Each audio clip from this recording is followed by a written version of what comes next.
Welcome to another episode of the Power Hour. This is the post ass whipping show. My name is Steve, and I'm the one who got post ass whipped, along with the urban sensation C Red. Hello, Red. Hello. We are joined tonight. We're very happy to have her here. You may know her as the baddest bitch. Uh, you may know her as a music star. She wears many hats in this world right now, and we're glad to have her on board tonight. Please welcome Britany K. Hello, Britany. Hi, how are you guys? Now, the baddest bitch, that's a lot to live up to. Because there are a lot of other bitches out there like, wait a minute, I'm pretty bad too. And they're going to want to knock the ever ready battery off your shoulder. Mm-hmm. So, baddest bitch, how are you that? And how did you get that? Well, like I said, that isn't just a gimmick. That's my real life. And so, like, really just being the baddest and being the baddest brawler, or just the baddest in general, let's just say, like, having to overcome so many things in my life, I took it head on and just, you know, dealt with it with grace. And so that's my definition of being the baddest. Now, being the baddest bitch, that definitely comes within the wrestling field, but um, just being the baddest, there's an overall definition for me. There are a lot of people in the history of wrestling that have had the baddest in their moniker. The baddest woman on the planet. Y'all remember that? I think what's her name? Like Jade Cargill, I think, has got the baddest in her gimmick. At least it was when it was AEW. So you are in a tradition of high profile women athletes that have adopted the moniker, but you made the definition baddest bitch, baddest brawler, just simply the baddest. And I think that's a pretty interesting distinction because it takes you in and out of all of the various things that you do.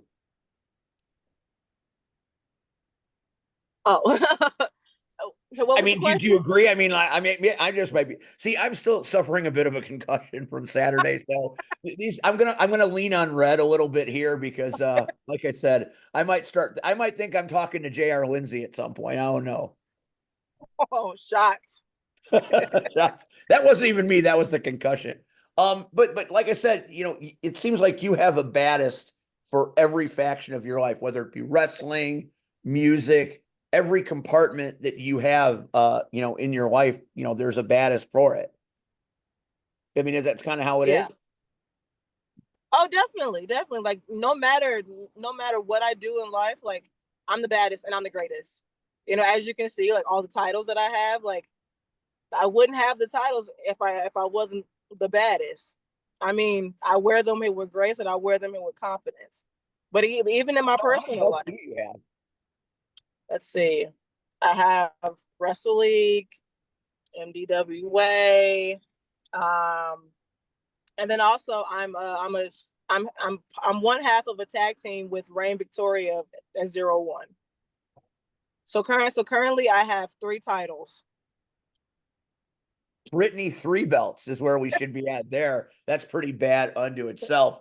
And I've worked with Reign Victoria before. She is Love kind her. of badass unto herself, and now she's kind of crazy, which I do my best to keep her in line, but there are some times where I just gotta let her go off the rails. But it's fun. It's fun. It's nothing too crazy, but I just have to let her be. yeah, you But know what? together, that we're definitely the baddest women's tag team. Champions, you hold those titles for a reason. I'll be honest, I've worked with Reign Victoria several times. She was out at CSW a couple of times. She is the nicest. Now that won't go over well for her crazy gimmick, but she is like one of the sweetest people I've met in this business. She was always so kind to me. I'm a big fan. I've only seen her a couple of times, so I admire her from afar for what she does. Yeah. She has not had an easy run of it, but she seems to get better every time I see her. Oh, oh, definitely. Like, from the time that I met her, I think it was last February that we were doing a show at the University of Illinois, or maybe it was Champaign that we were doing a show, and it was her, myself versus Reign, and that was our first meet. And ever since then, she asked me to come down to 01, and it just kind of took off from there. You know, I was at 01, and then we joined forces together, becoming their first women's tag team. And so now that we're just the best, and then we're just taking 01 by storm. There is absolutely there's no doubt that that is a great tag team. That's kind of why I put that picture in the advertisement, because I'm very fond of following your guys' tag team action around, because it's very entertaining. Red, you're sitting there. What kind of questions do you have for Ms. K? I am appalled that you always go left, Steve. And okay, maybe it's the concussion tonight. I don't know. But where's the origin story, Steve? I Well, mean, I wanted like to get after the baddest. we know, but the people want to know. That's fair. That's fair. I wanted to get the baddest out of the way first, so we clearly established why she's so bad. But now Okay. let's Red wants to know the origin story, Ms. K. Take us back to that moment in time where you saw wrestling and said, "I want to do that." Well, okay, so basically, it didn't start with me watching wrestling. It started when, so my mom, she had me very young, and so her brothers were teenagers. She was a teenager herself, so I got beat up a lot. I like, as my mom's first daughter, she has all brothers. I got beat up a lot. I got slammed, choke slammed, just body slammed, any type of slam you can think of, And so and then my uncles, they were very big into wrestling, and so they kind of in, piqued my interest, And then along the way, I kind of just let it go. But then around the age of 12, I want to say, I stumbled across it again, and then just fell in love again. It was funny because I saw The Undertaker on TV, and his whole dead man gimmick really just, it blew my mind, because as a young kid, I was trying to figure out, like, wait, is he really dead? I don't understand this. But it was so fun and so entertaining. Watching all these guys, and during that time, it wasn't really a lot of female wrestlers. There was Beth Phoenix and Melina and Mickey James. Those were like the big three in WWE at the time. And so they just kind of really piqued my interest, and I told myself, like, I'm gonna be a wrestler for one day, you know. But then that kind of life kind of shifted after, after high school. I went to college. I majored in psychology, and so I just kind of thought that was the path I was going to take, and wrestling just wasn't even on my mind at the time. But then I hit a point in life where I got home from school. I didn't have a job. I was doing nothing in that time after I graduated college. And there was just one day I was just thinking about wrestling, and I had this whole collection of wrestling DVDs. So I started watching them again, and then my interest just, it peaked again. And so I started doing like a deep dive of like, okay, where are wrestling schools in Chicago? Because at that time I also didn't know how to get involved in wrestling. I just took a chance and was like, hey, if I search it online, maybe I can find something. And I found a few schools, but Wrestle League was the first school that I found. I was gonna go to the three that I found and just do tryouts, just go to their practice, see which one I liked. I ended up going to Wrestle League and never leaving. So needless to say, like, Wrestle League is definitely home for me. But wrestling has always been like something very big in my life, and now that I'm in it, I've gained so much confidence within myself. And when I first started, I didn't think that this was for me, because I started training up until the pandemic. Then after the pandemic, I I stopped. So I took 2 years off and just worked. But then I got really down on myself and was like, I feel like I'm not chasing my dreams and accomplishing my goals how I want to. I feel like I'm watching everybody chase their life and do the things that they love. And I'm sitting here worried about what other people are going to think if I choose to do something that isn't an ordinary hobby or an ordinary goal or dream, you know? So I got back into it. I started back training. And I started back training in January of 2023. And I've never left.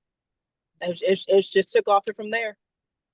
You were in the Wrestle League sweet spot because right around that time, so many top talented people in the area were doing it right around the time you were. You were surrounded by some of the really, really talented people. And that, they're your collective. I mean, we see the pictures all the time of the Wrestle League brood. The Ewoks, the Quinn Whittocks, Yes. the Disco Rays, the Kid Lats, the say it. Say what? Say it. Shaq Jordan. I don't want to say Shaq Jordan. I'm not but saying you just did. But you just did.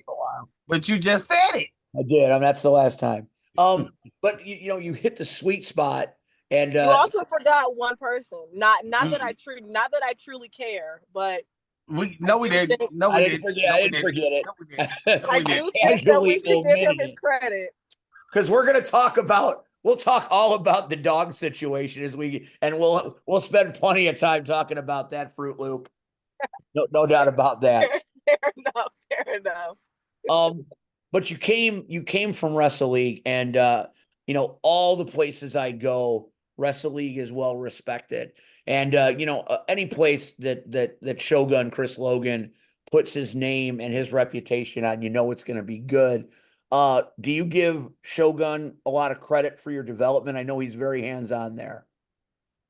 I give Shogun a lot of credit, but I also can't not mention the people that were there before Shogun really, put his name on Wrestle League and took over.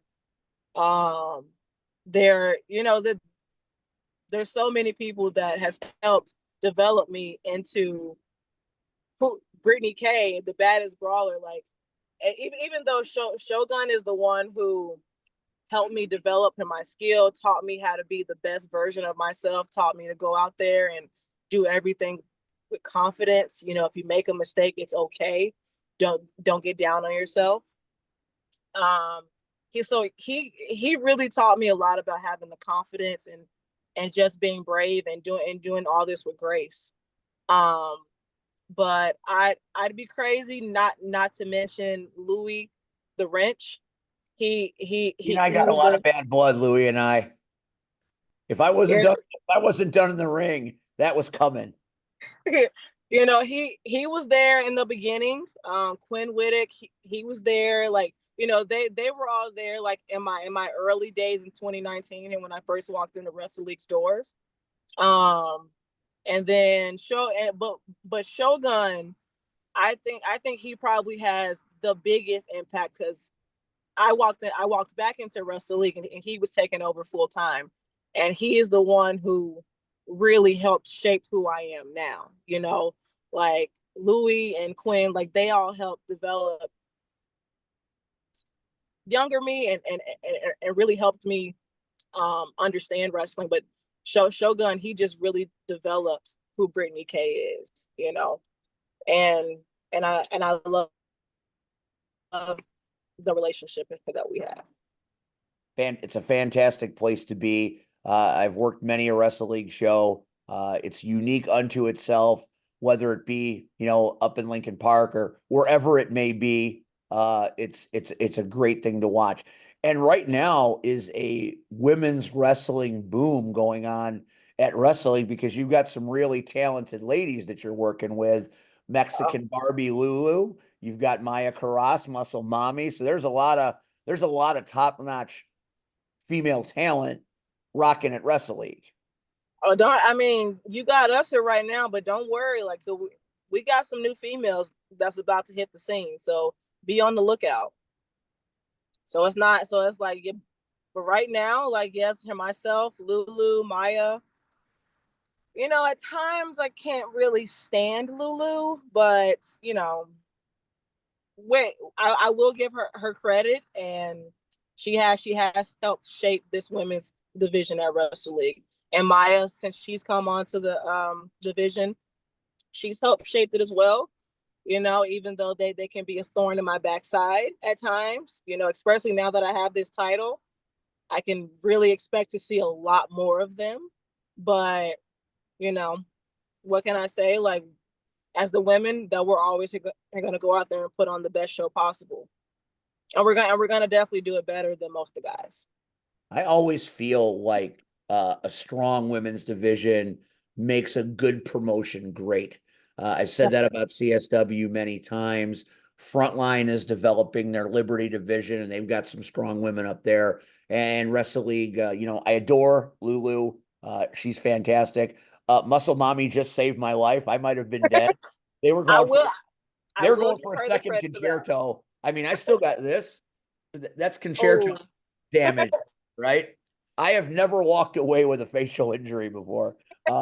Before a concerto time, I can tell you it does not tickle. But Maya Karas, is kicking the door in for the women maybe at Rocket Pro Wrestling, and maybe, and it just so happens now. Maybe I was concussed. Maybe I was in a dream state, a little delusional, hopped up on painkillers, but I thought I saw a Britany K at Rocket Pro Wrestling this past Saturday night. I was there. I was definitely there, but I was just watching. I was watching the show, enjoying the show. I wasn't a part of it, but I mean, because definitely, if I was there, Steve, you would not have taken that beating like that. I would have definitely came in way faster than Maya. Because I just got your back like that, Steve. We're like this. We are like that. That's true. Because we remember when young Britany K came on the scene as a referee at IPW. Tell me how the referee gimmick started before you ascended to the baddest brawler. I actually live in the area where IPW is, and I've heard about IPW, but like everyone was saying it was in Richmond Park, but I never knew exactly where it was. Are you in Richmond Park? Is that where you live? Yeah. So man, all great wrestling people. Marche Rocket lives in like Richmond Park for us. So yeah, that's a hotbed for wrestling out there. And so, a lot of people were saying, because I was also trying to figure out where to kind of make her my debut, and where can I really just try to fit in and get an idea of what locker rooms are like. And people were referring me to IPW. They were saying, the management over there is really nice and the locker room's really great. I heard a lot about Renee Van Peebles. So that they were saying, if you go over there, maybe you can get a match. But, not everything works out how you think it's going to work out. I thought I was going to have a match, and then that's how it was going to go. But at the time, they needed a ref. And so I didn't want to not take that opportunity, because, taking one opportunity can lead to others. But in the beginning, while I was, a little upset and a little disappointed, refereeing really taught me a lot about wrestling, and just even understanding the wrestlers.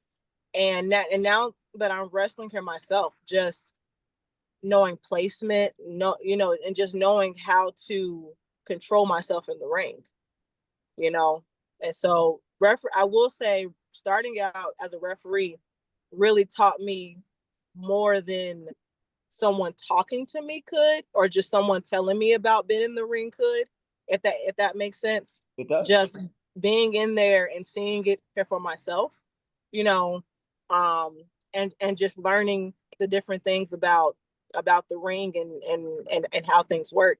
It really taught me a lot. So once I started wrestling here myself, I felt like I was grateful, because I went in already with all this knowledge. And look what you did with all this knowledge. You have become a 3 promotion champion. And the purveyor of one of the most viral moments of last year. And now we have to talk about it. Let's talk. Thought we'd go on a little longer, but Steve, it breaks my heart to talk about this because we all know that that was my baby. But we talked about that. We talked about that. I've done the work. We've healed. Me and Gato are doing the work. You know, so we can talk about it now. Okay, we'll try to take it easy on you. We've talked about this whole thing on this show many times. We've gone over the just sheer audacity of everything that went down. Red's always been very opinionated. Red, what's on your mind? Why are you itching the beard? What you got, Red? You already know how I feel. You know. All right, Red, let's go. What you want me to say? The man stole the fucking dog. Well, all right, let's talk about that.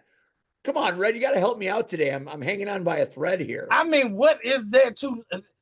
Couples go through issues. Couples go through disagreements. I mean, hell, couples sometimes even wrestle each other and beat the shit out of each other because you can do that. I should know. I used to beat my ex-wife. In the ring. In the ring. Okay. Glad you cleared that up. In the ring. I don't need to get phone calls and DMs tonight. What did he say? Hey, legal domestic violence is legal. Yeah. As long as you're in the ring. But to steal a dog. Now, I get it if it was our dog. I get it. But it wasn't our dog. It was her dog. Red, there's no justification to stealing a dog. Like, I disagree. Because again, there were many days that I wanted to go save my baby before she died. Because I knew she wasn't being taken care of. I'm just being honest. So I wanted to just go take my baby. But again, she was our dog. So, but to be your dog and come in your house under the premonition, oh, okay, you know, I'm gonna get your stuff. Just stay right here. I'll be right back. And then he just bring the dog. Come on, let's go. And then he films the shit. Like that's the shit. If you gonna steal something, see that's on the next episode of World's Dumbest Criminals, right there. You know, you don't film shit. You know, now, like legally, like, hey, well, how you know you can go to police. Well, how do you know he took the dog? He go to video right here, like, you know, it's got 500 views. It's like, oh my god. Like, couldn't have been one cop that saw that video. Nope, just OnlyFans. Right. Red, I just want to say, I don't feel like there's ever a reason to justify stealing a dog. Like, now don't get me wrong. If it was our dog, and if he, you know, and if we were going to split custody of the dog, it could have been a simple conversation. The dog wasn't the problem that we didn't work out. It was because of him and his anger issues. I didn't do nothing. I mean, if you remember, he had a title match against Jose DiStafio at Wrestle League back in February of 2024. He lost that match. He lost. And he put the blame on me. He said because I didn't do what I was supposed to do, or I didn't help him, or it was my fault. So at the end of the match, when I tried to comfort him and tell him, like, look, we'll get you another one. You'll have plenty more title shots. What did he do? He looked me in the eye. He pushed me first, then looked me in the eye, and then said, you know what? It's a great idea to spear her. I remember that spear. And so it was his fault. His anger issues. None of that, it was my fault. But stealing a dog, you can never justify that. You know, when I got Gatto back, Gatto dropped 6 pounds because he didn't feed him. He did not. My son was starving. Now PETA's got to get involved. Now we're gonna get complaints from PETA. So, you know, I had to take him to the doctor, get him the food to help gain weight. JR Lindsey did not take care of my baby at all. And clearly he can't take care of himself. Clearly. Otherwise he wouldn't trust the way he does. I did the best I could, C-Red. I did the best I could. I'm so there are times where you can see him and you say, oh, okay. He looks nice today. And then there are times where he walks in the room and I know ain't nobody else gonna say it, but I say it. What the fuck you got going on? For that hefty bag gimmick he had where he looked like he was wearing his outfit. He looked like Missy Elliott with braids. I thought we was doing the Rain Part 2 video or some shit. I can't stand the rain. It's my window. Should have been I can't stand the Russell. Can't unsee that, which is unfortunate for me. But through all of the trials and tribulations, through the dog napping, I believe at one point, didn't a belt get run over by a car? Wasn't that a thing? A belt? Didn't you steal a belt? Oh, no. It was, so if you remember, he was in a match at IPW. I forget who he was going against, but you remember he had his chain and I think he was going against Corey McHenry. Oh, the chain. That's right. The chain. Yes, the chain. And remember he was trying to cheat. And so, and that's when I came out. I said, you know what? You want to steal my dog? I'm going to take something precious to you. That little 50-cent chain. I don't know why it's so important. But shoot, he cherishes it like it's the end of his life. He wanted it. I told him, once you give me my dog back, you'll get your chain back. He didn't want to get a dog back. So guess what? I made comedy with the chain. I ate off of it. I ran it over. I put it in the toilet. I had fun with that chain. I hope you put it in the toilet after you ate off of it. Yes. Yes. Oh, all right. All right. Oh, hey, that's unfortunate. Gotta make sure. Hey, gotta make sure, man. Gotta make sure. Yeah. I'm trying to. So here's my thing. So y'all go through all this shit, right? I think I know which a lot. Oh yeah, I'm going there. All right, come on, Maury, hit her with your best shot. Then y'all make up, right? Y'all put the dog thing and the chain thing behind y'all. And then it's a title match for the women's title. Now, I could be wrong, so if I'm wrong, correct me where I'm wrong in. But there's a title match at Wrestle League for the women's title, and the opponent don't show up,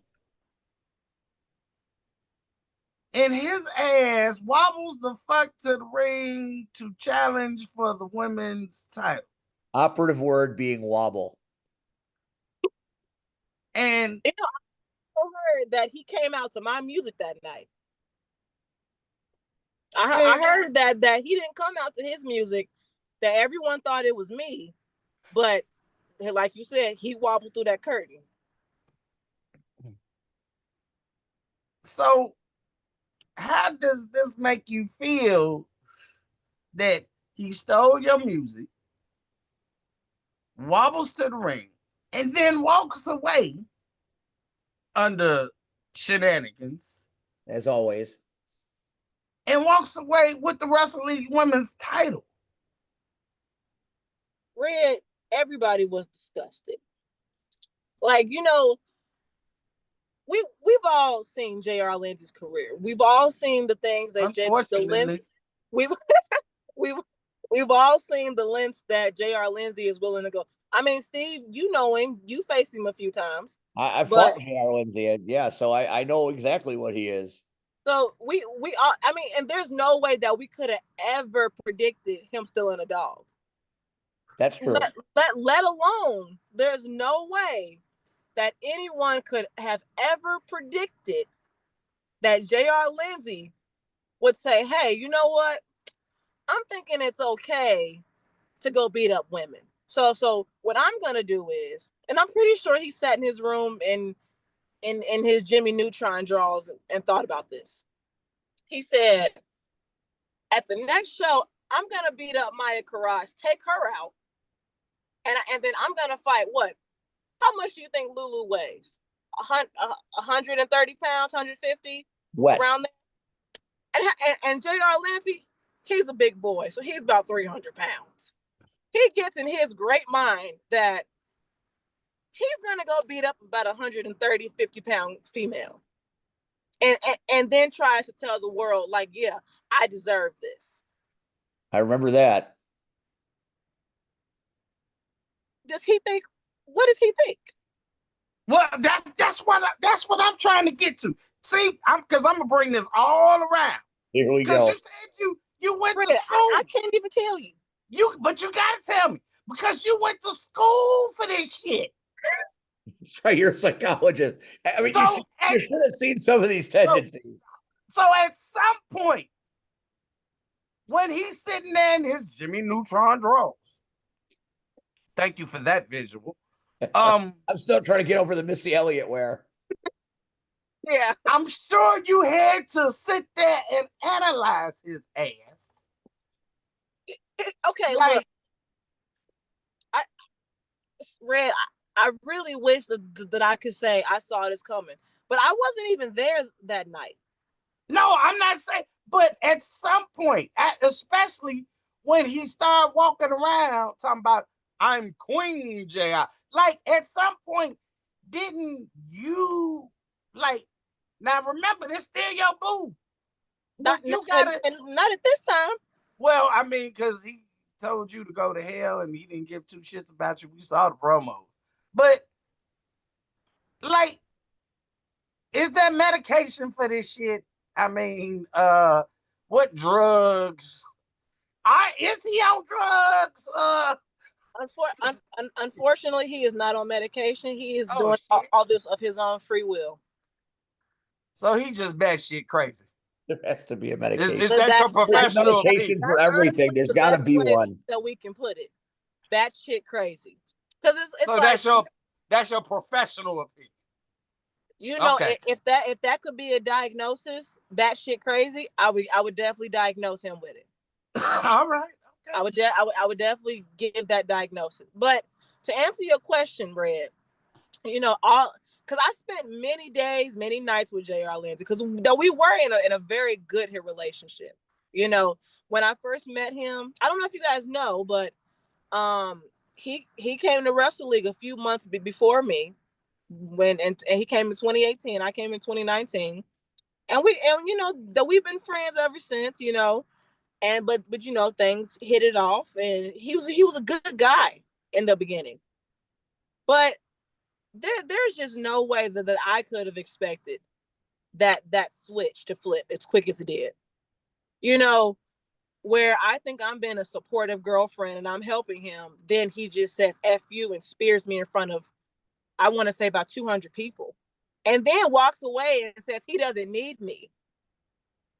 He said that. If you go back and watch the video, as he's going through the curtain, he said, I don't need her. Cool. Okay, fine. You don't need me. I bet he didn't say that night. Oh, I'm sorry. Go ahead. My bad.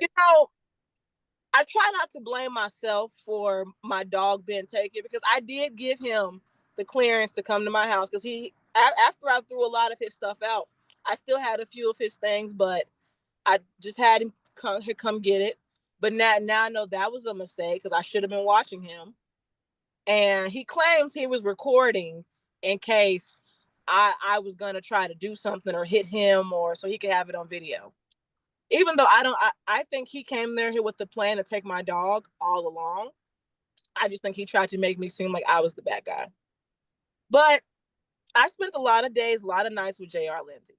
And like I said, I just would have never expected that this is where we are now. You know, I never would have expected that he would fight women that are like 2 times smaller than him and make it like he's just this big and tough guy that's taking what he deserves.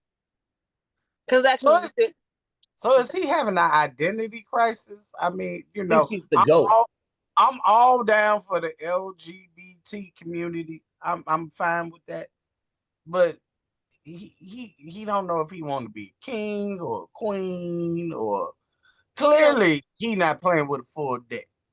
You know, because next he gonna tell us he the 10 of spades and the 9 of hearts. Like, what the fuck is wrong with this? Red, you asking questions that I can't even answer because I don't I anybody who knows JR Lindsey, you just don't know what's going on in that mind of his. Have you ever seen that focused look on his face?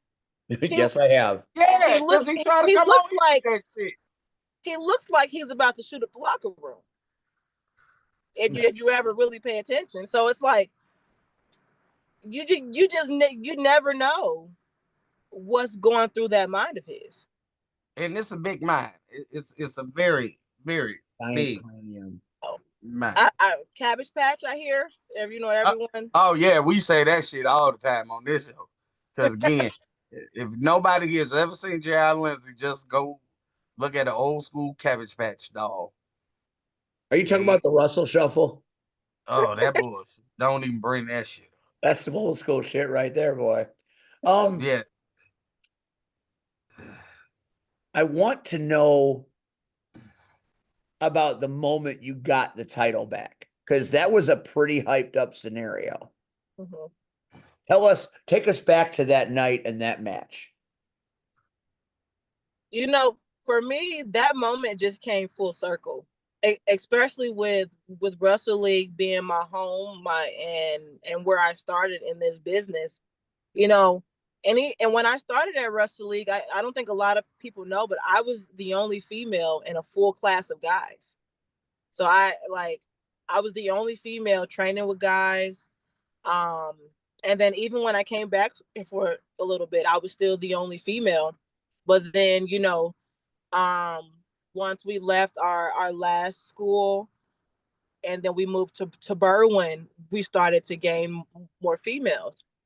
And so for me, it was just a big full circle moment where now I'm at the top of this division and I hold it all in my hands. You know, I'm where I started. I'm finally getting to represent this company with grace and pride and confidence, how I've always wanted. You know, and I'm very thankful to the owners for entrusting me with this opportunity. As you know, I don't take it lightly. You know, and so yeah, that's the best way I can describe it. It just all came full circle, and it also felt good to once again take down a bully, JR Lindsey. And so story has gone on for a long time. It's been over the span of almost going on 2 years. The story of Britany and JR. mm-hmm. Here we are, May of 2025.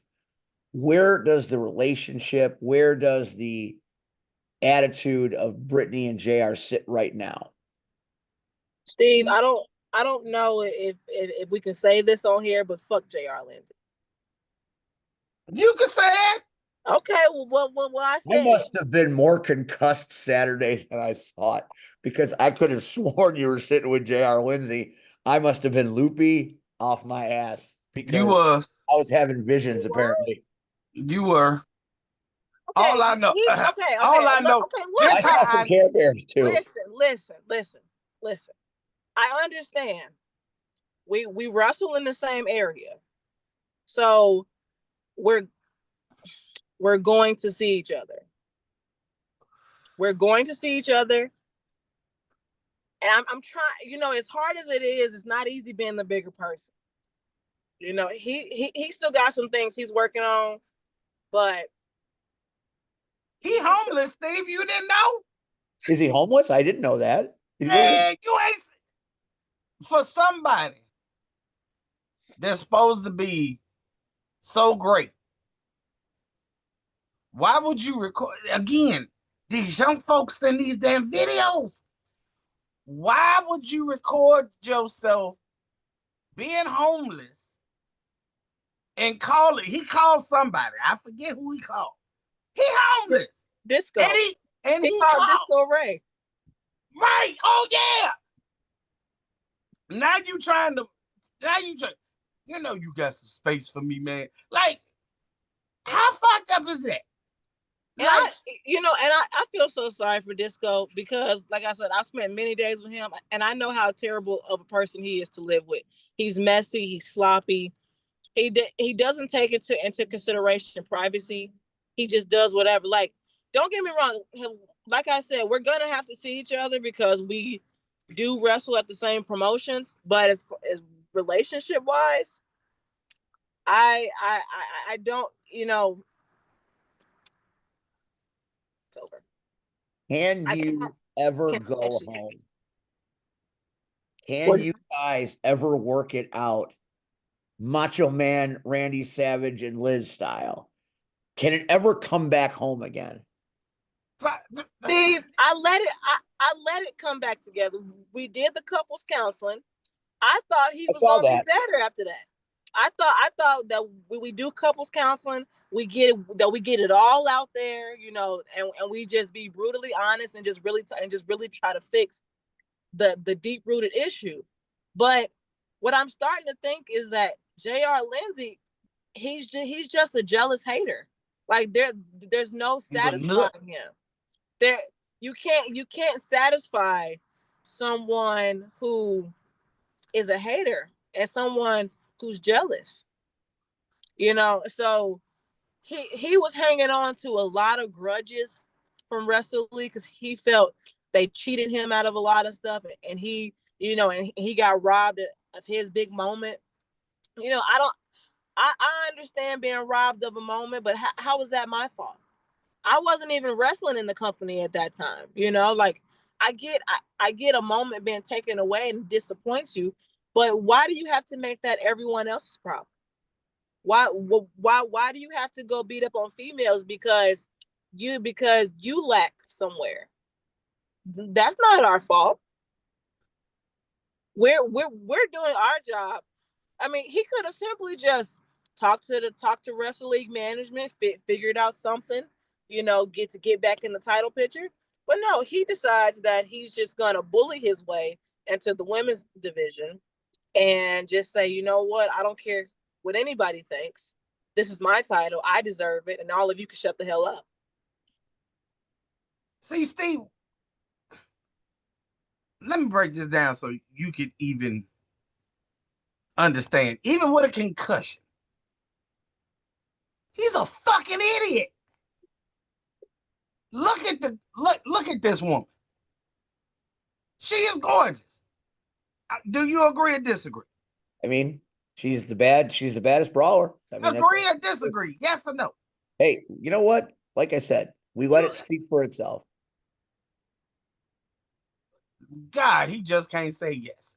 Anyway, think about it. You have a disagreement. You know this, Steve. Shit, you married. Shit. You have a disagreement, right? What's the best part of having a disagreement? Makeup.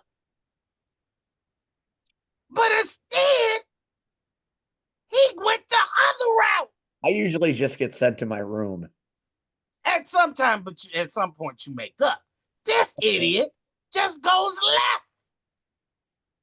I mean, he created a storm where the problem was small, and we could have talked everything out. You know, like if he felt he was so robbed, or you know, he was disappointed in his position at Wrestle League, or just even in his career, you know, we could have talked about it, and I could have gave him advice, but and ironically, he chose the night that I was somewhere else wrestling, because I wasn't even there at Wrestle League that night that he decided to insert himself in the women's division. I wasn't even there, because we all He know did it behind your back. exactly. So a lot of it, I felt betrayed, because he knew, and anyone knows, Lulu and I, we fought tooth and nail all last year for that women's title. So we all know that Britany K was this close, and then what does JR Lindsey do? He just goes and takes it from right under me. Like I said, jealousy. He knew I was close. He knew all it took was one more match, and I had Lulu. All that time, you know, she got the best of me, and trust me, I respect her for it. But I felt like I knew her then, and so if we had one more match, that title hit would have been mine, and I would have took it the right way. But as I said, he bullied his way into the division, took it right from me, all because of jealousy and greed and greediness and any other words you can think of. I've listened to you talk very passionately about all the things that have happened between you and JR. And I asked you the question, can you ever go home again? And you never said no. So I'm just going to leave that there as we shift gears into the music. How did why you gotta do me like that? I'm not, hey, I'm just saying. That's Steve. I already know. You never said no. He no, it's not me wanting to go home, because I wasn't the problem. She already was the problem. Look, so, Steve, she's driving. She's going home. JR is the one that doesn't have a home. Exactly. I have a home. I'm perfectly fine. I got my dog. I got my family. I'm fine. He's the one who's couch surfing. Not me. I'm in a perfectly good sized queen bed. I feel like, you know, he's a project. Maybe you can fix him. You never said no. We'll table this for now, and we'll talk about it next time. Please. We'll do a state. You make it Red mad. Let's change the subject. Come on, Red. Don't you believe in forgiveness? Don't you believe in forever? Man, you talking to a man that's been married 3 times. Really? Really? Shit. Steve, you know, I can't say for sure what's gonna happen in the future. But as of right now, and everything JR Lindsey and I have gone through for almost 2 years, I think it's best that, you know, that we, I guess, try to keep it cordial. But as far as being on lovers and being in a relationship, it just I get it. I get it. They ended the movie with Han Solo frozen in carbonite, and we had to wait 3 years for everything to work out. And we're willing to wait. Shit, who said that? Why do you want me to go back to such a I don't want you to go back to a nut of this sort. I just think, having listened to you through this interview, that, you know, there's fences to be mended. I would never say never. You're gonna have feelings. That's just human nature. See, look at the psychiatrist and me coming out. Not just quoting Michael Jackson then. Of course not. I mean, Steve, I have a good heart. Like, everybody who knows me knows I have a good heart. 100%. I'm very forgiving. We agree. But I've just had the hardest time, you know, forgiving JR, because once I forgave him, and when I thought that we were working past everything, he does something stupid again. And forgiving him for taking my prized possession, my baby, my Gatto, that was a big thing to forgive. But I try my best. I worked through it. I went to therapy, and I forgave him. But then he goes behind my back and does this stupid shit. So, Steve, you tell me, what am I supposed to just forgive him like that? Or Absolutely not. You're gonna do what you need to do for yourself, and that's great. But to me, you could have come on this show and you could have said nasty, hateful, hurtful things about King JR. He And you did. talk very openly and honestly about the scenario, but at no point did you run that man down. Because that's not who she is, Steve. That's what I'm saying. She's the baddest brawler, maybe with the biggest heart. And maybe the biggest heart is all you need. Oh Lord, It's the somebody wrong get story, Red.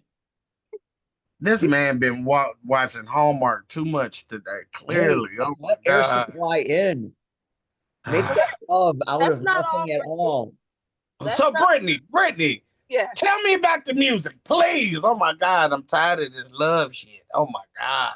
I mean, so unfortunately, we're gonna have to keep talking about it because, you know, I've always been interested in music, and I will admit when JR Lindsey and I was, making up the first time, I I kind of looked to him for advice and mainly advice on how to get into music, where to go record. He helped me. Tell him B is a hit, and I will give JR Lindsey credit. He helped me with it. He helped me with it. I'm not gonna discredit him. But I I've taken this music by storm. Yeah. He helped get my foot in the door, and he helped lead the way. But now I'm just like, I got it. Thanks for the help, but shifting to my alter ego, B-Wizzle, she's taking the music world by storm. So talk about your album, talk about your songs. What's your favorite of your tracks thus far? Where do you feel like we see the most in you? Hmm. That's very interesting, Steve. That's a very interesting question because you know, You know what? Music is my thing, but beyond wrestling and beyond all things. So I'm familiar with your stuff. I'm just interested to know where your thoughts are. so I will say, so I have you heard Rhea Ripley? Yeah. That's probably my favorite project that I put out. I was very worried how it would be perceived, especially with me rapping over 3 beats and it been all one collective, like one consecutive song. But the feedback I've got from that, like everybody loves it. It's my I love it mainly just because I feel like that's where I put the most creativity into. But I also love it because it allows people, and even people who don't know me, to understand that even though this is B-Wizzle, you get Britany K as well. Because without Britany K, there's no B-Wizzle. Without B-Wizzle, there's no Britany K. And it's like B-Wizzle just kind of raps about who Britany K is. Because through Two that song, sides of a coin. huh? You guys are two sides of a coin. Yeah, yeah. Um, but Rhea Ripley is definitely my favorite. Um, I'm very happy here with the project that I just put out, my album, The Other Side. That was very, very nerve-wracking because I feel I got a little bit more personal in the songs. I feel like I gave the fans and people just a little bit more idea of not B-Wizzle, not Britany K, but Brittany Ward, and the things that she goes through, just being a woman, being a woman in a male dominated sport, and just and with those things also having to overcome it. And then also, like, I talk about heartbreak in the song, I mean, throughout the album, but I feel like altogether it really brings together the 3 different identities of Britany. Before I ask you the next question, let's welcome in Ho Damron, Squirrel Girl, Cactus Rack. Hello. Hey girl, hey. Hey, how are you? Good, how are you? I'm doing good. Good to see you. Good to see you. I enjoyed watching you beat Russell's ass at Russell League a couple weeks ago. As everyone did. Yes. He deserved every bit of that. Yes, we talked he a lot did. about that tonight, Cactus. We talked a lot about that.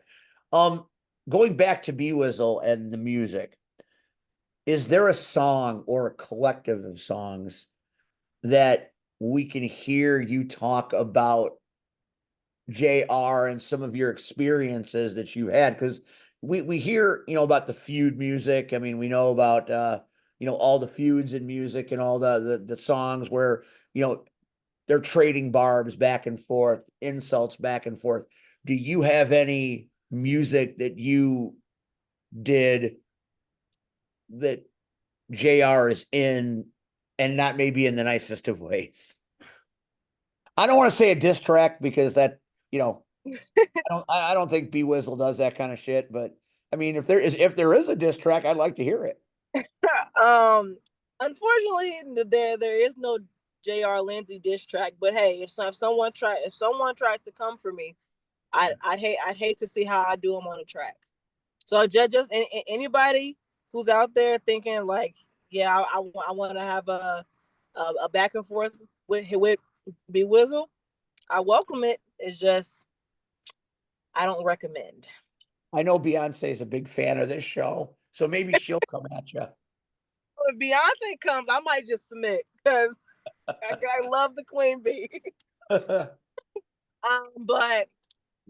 I don't have any diss songs. But throughout the album, I do talk about heartbreak because being with JR Lindsey, and even just in my personal life, I've experienced a lot of heartbreak, especially growing up as a woman and just going through different things in my life. There's a specific song on the album called Heartbreak Boy.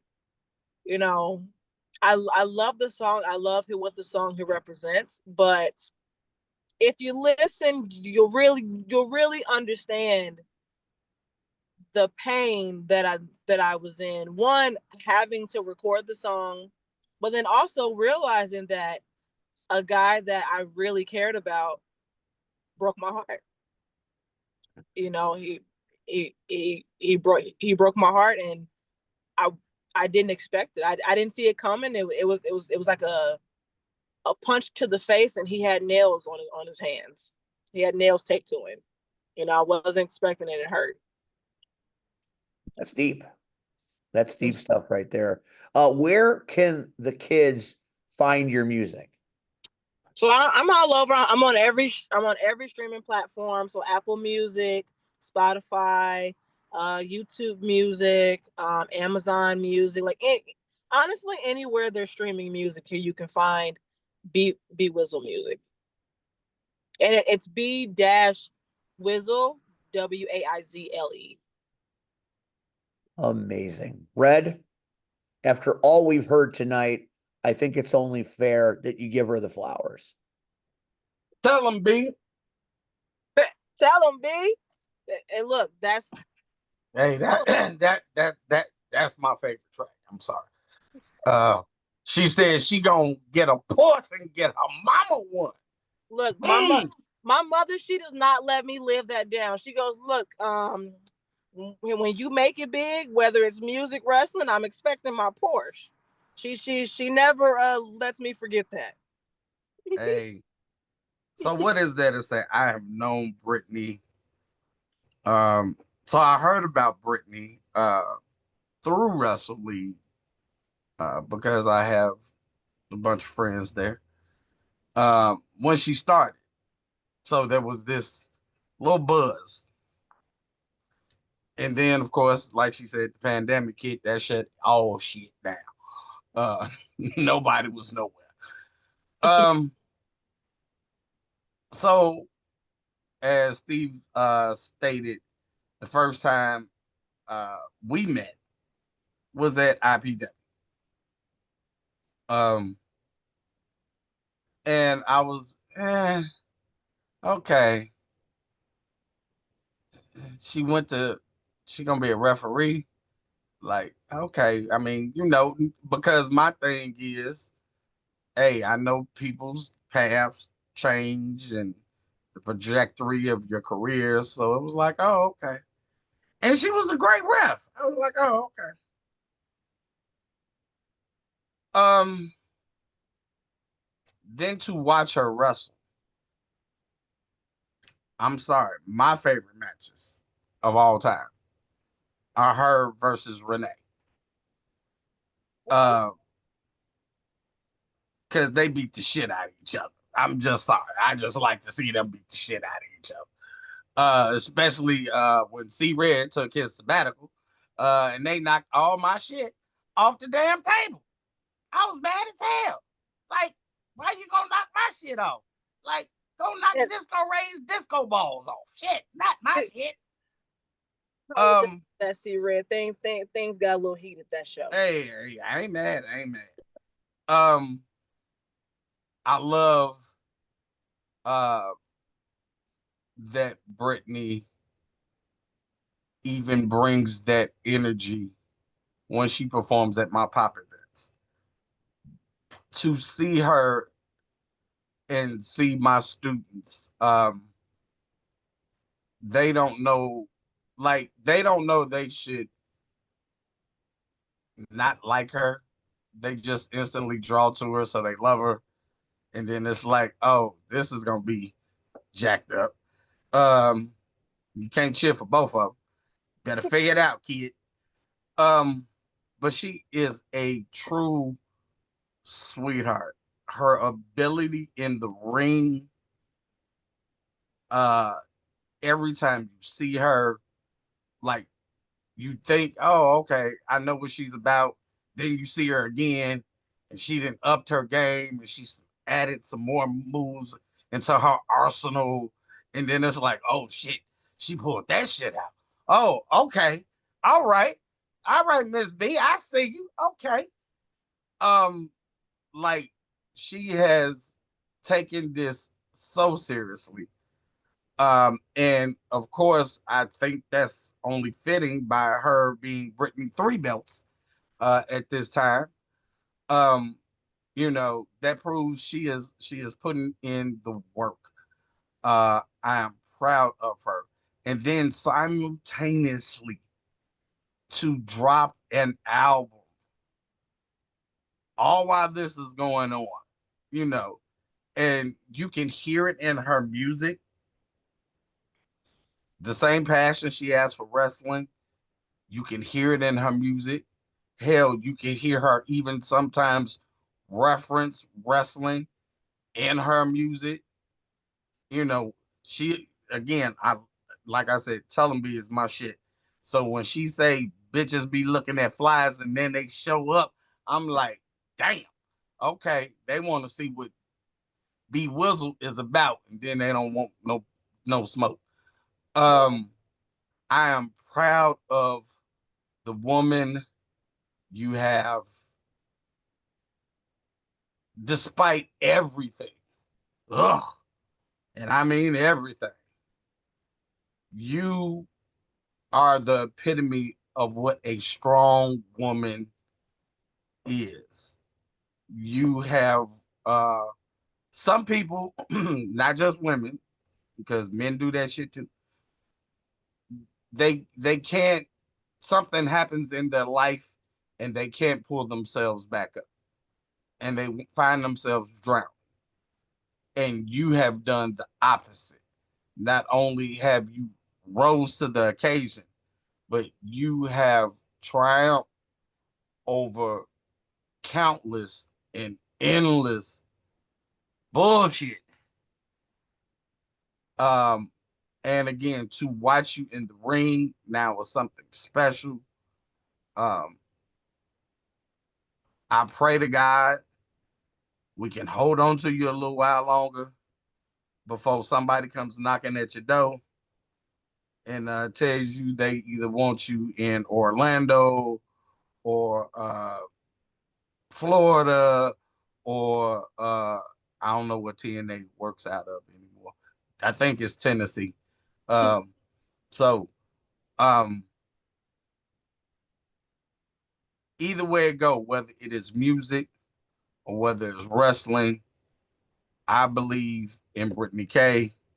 I believe you are the future of what women's wrestling should be, which is hard work, determination, and perseverance. So you already know. You know, and I don't know if Steve knows. You are the first niece of C Red. Um, you know, so I don't have nieces. I only got one niece, and that's Brittany K. Um, so Verified heir. so uh, again, I will put my stamp on you every day, all day, and bet on you twice on Sunday. Uh, I love you. Keep doing what you're doing, uh, despite the knuckleheads, because his head is so big. There's two of them. Oh, anyway, um, just keep doing what you're doing. You know I love you. I respect you. And I can't wait for June 6th. I Thank really you. can't. I can't wait. I I'm want to see excited. you. Want to see you whoop her ass again. I'm excited. I'm excited too. Not only for me and Renee to have a good match, but just to meet everybody again. It was when I was there last summer. It was just so much love around. Um, and a lot of people, they don't know this, but before I came into wrestling, I was working for companies that worked with individuals that had disabilities. So I'm very familiar with that population, and I love them so much, and they just bring so much love, and so being in that environment just really warms in my heart, and I love that you guys put on a wrestling show because you can just see the the the little kid in them just light up again, and then they just cheer, boo, have all the fun. Well, I appreciate you and I thank you again. And I look forward to seeing you whoop her ass on the 6th of June. Another thing that I didn't mention was not only am I wrestling, doing music, but I'm also pursuing a master's degree at this moment. Damn. Man, So talking about a full dance card. I got a lot of things on my plate right now.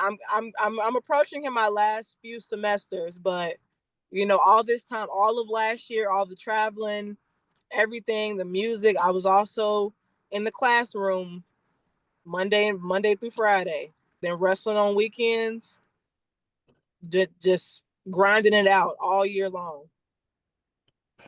She's going to be able to buy and sell us 10 times over before she's done. Cactus, you got anything to add to Miss Britany?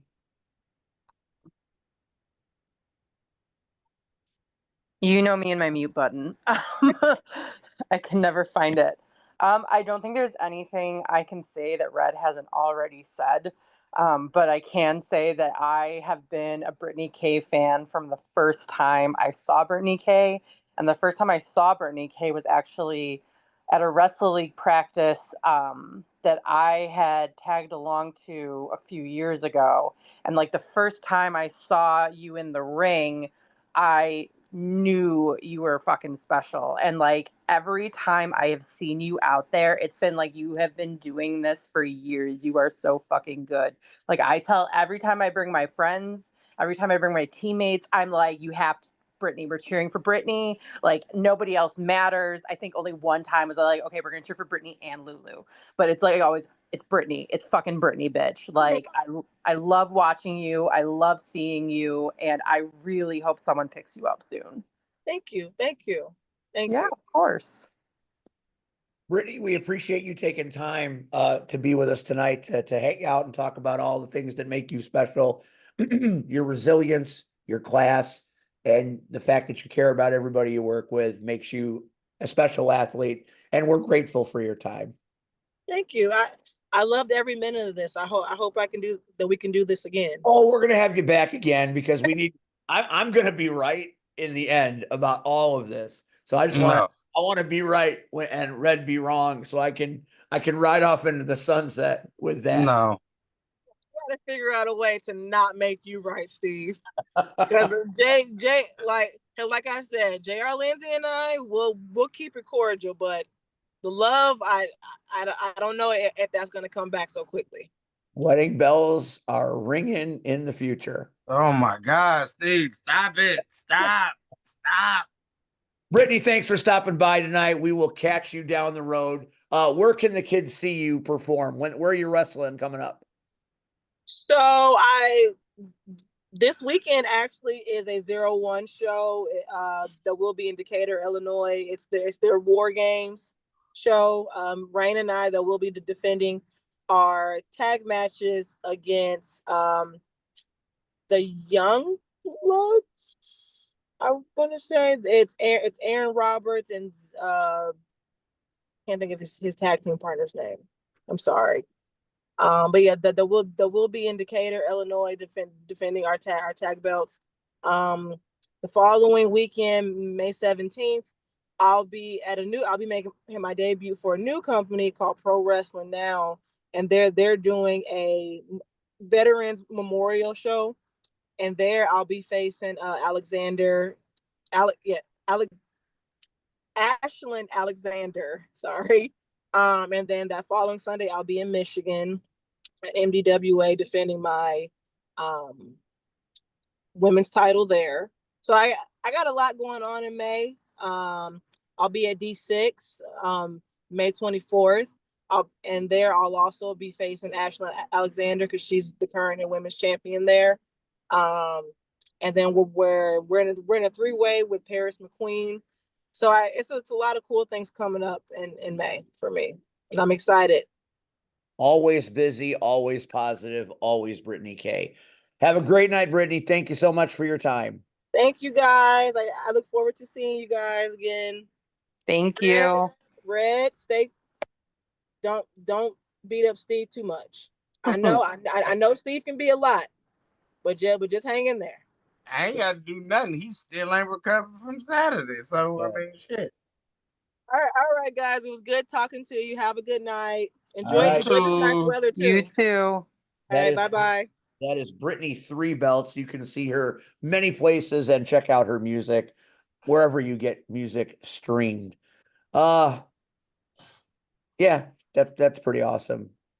She made me tired with all the stuff that she does, but she's a charming human and she's always been great. And I'm glad things are going so well for her. But I must have been more concussed on Saturday because I could have sworn I saw her and Russ sitting together at Rocket Pro. But I thought I saw Santa Claus. I thought I saw Darth Vader too. That can't be real, right? Nope, not at all. I don't know what you're talking about. I don't either.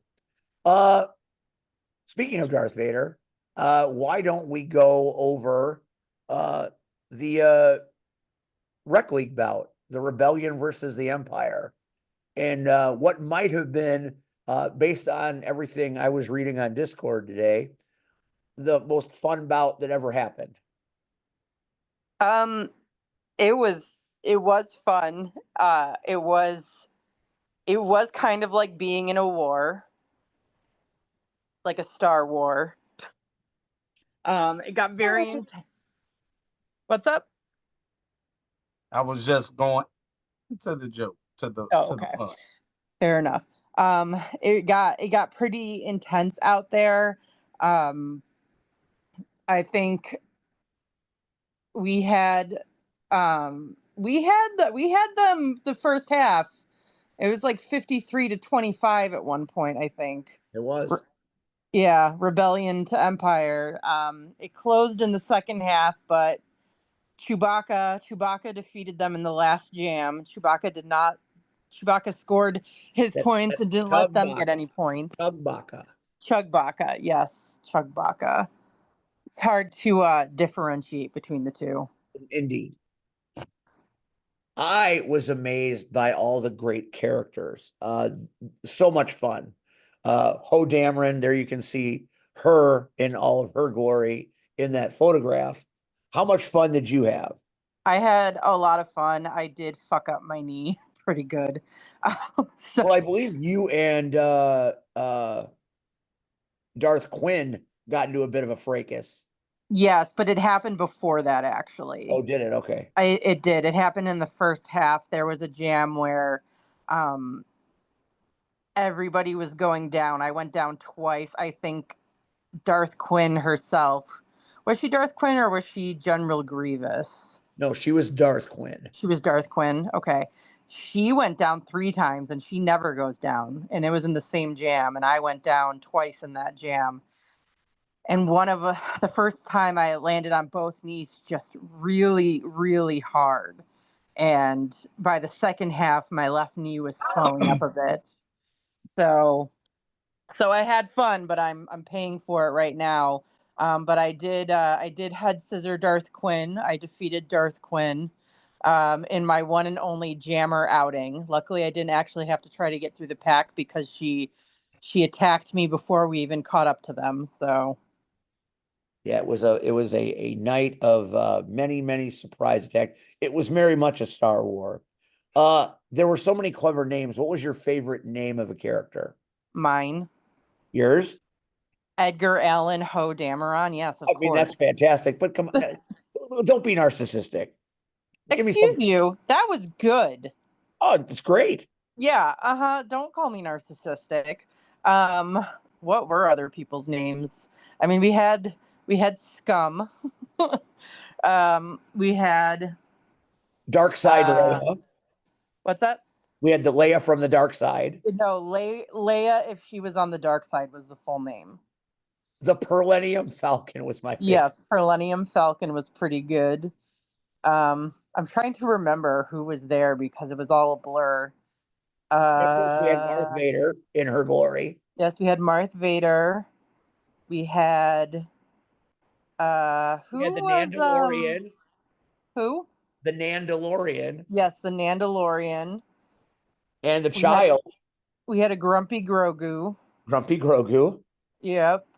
We had who was decadent? See, I'm not familiar with the Star Wars. I'm more of a Doctor Who person myself.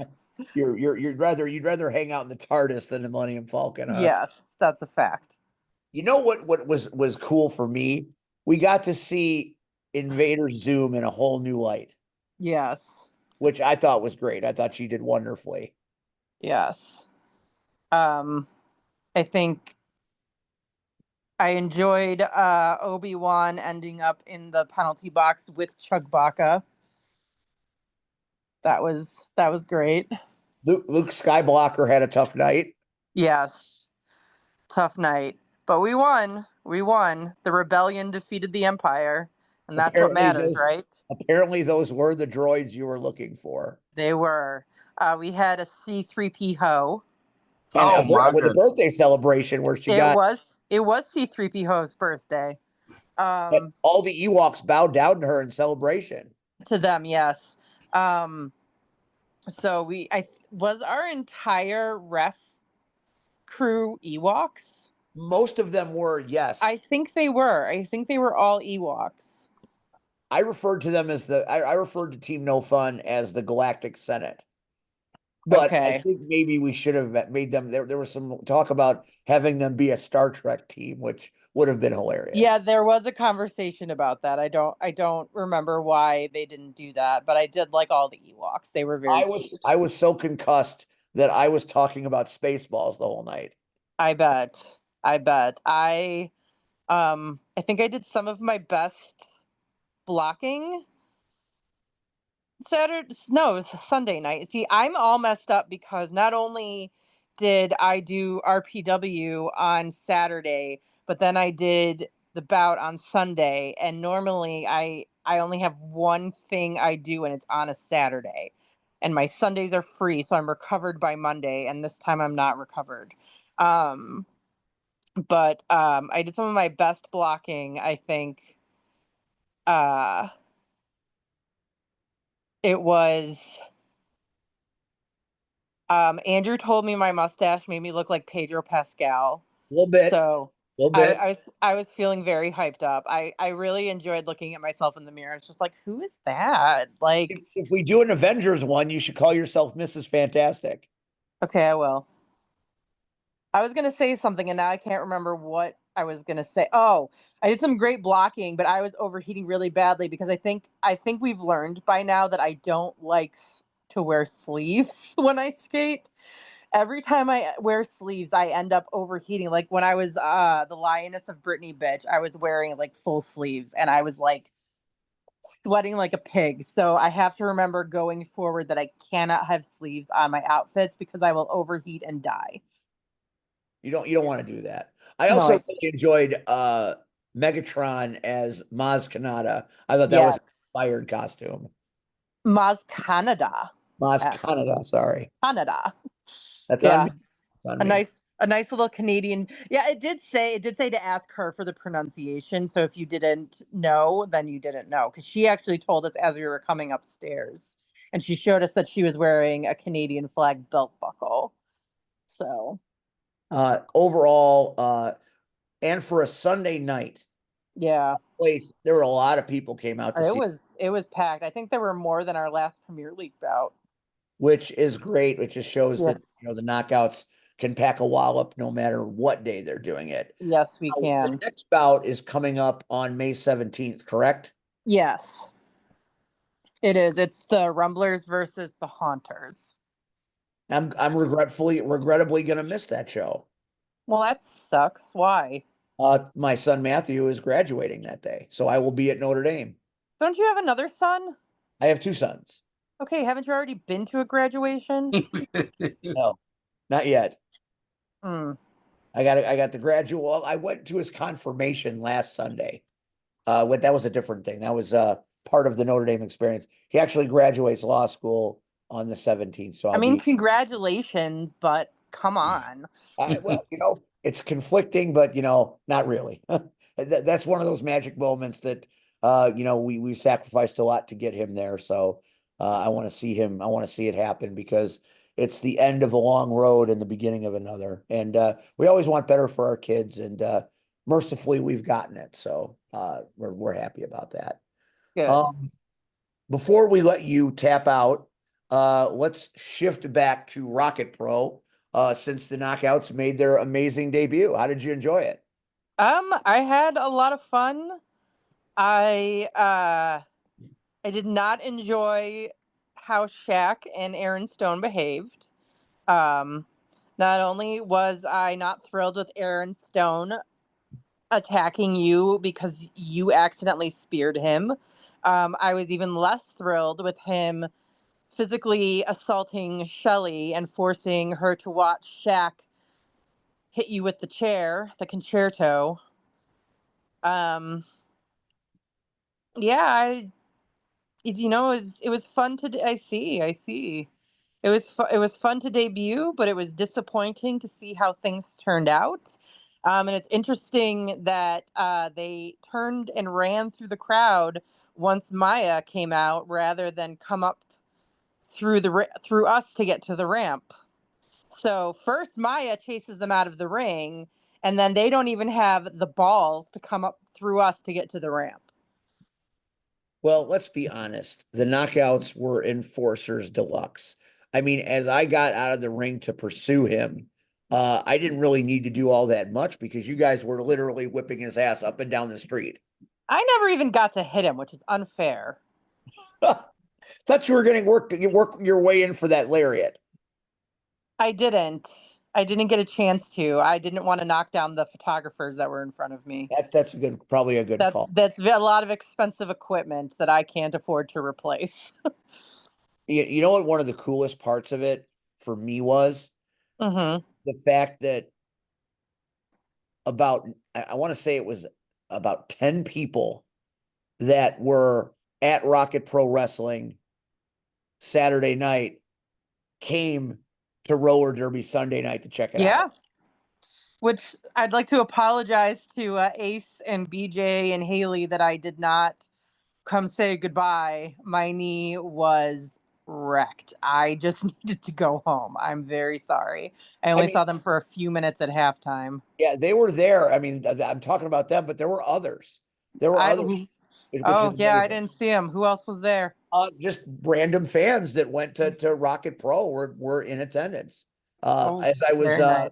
at halftime, I just kind of hang out at the table. One of the guys came across and said, "Man, you guys were so good last night. We wanted to check this out." And what'd they think? Oh, they loved it. They said they're going Good, to be back on May 17th. So good. for me, the cross promotion was a beautiful thing. Yeah, To give the knockouts more exposure to different people, to different eyes.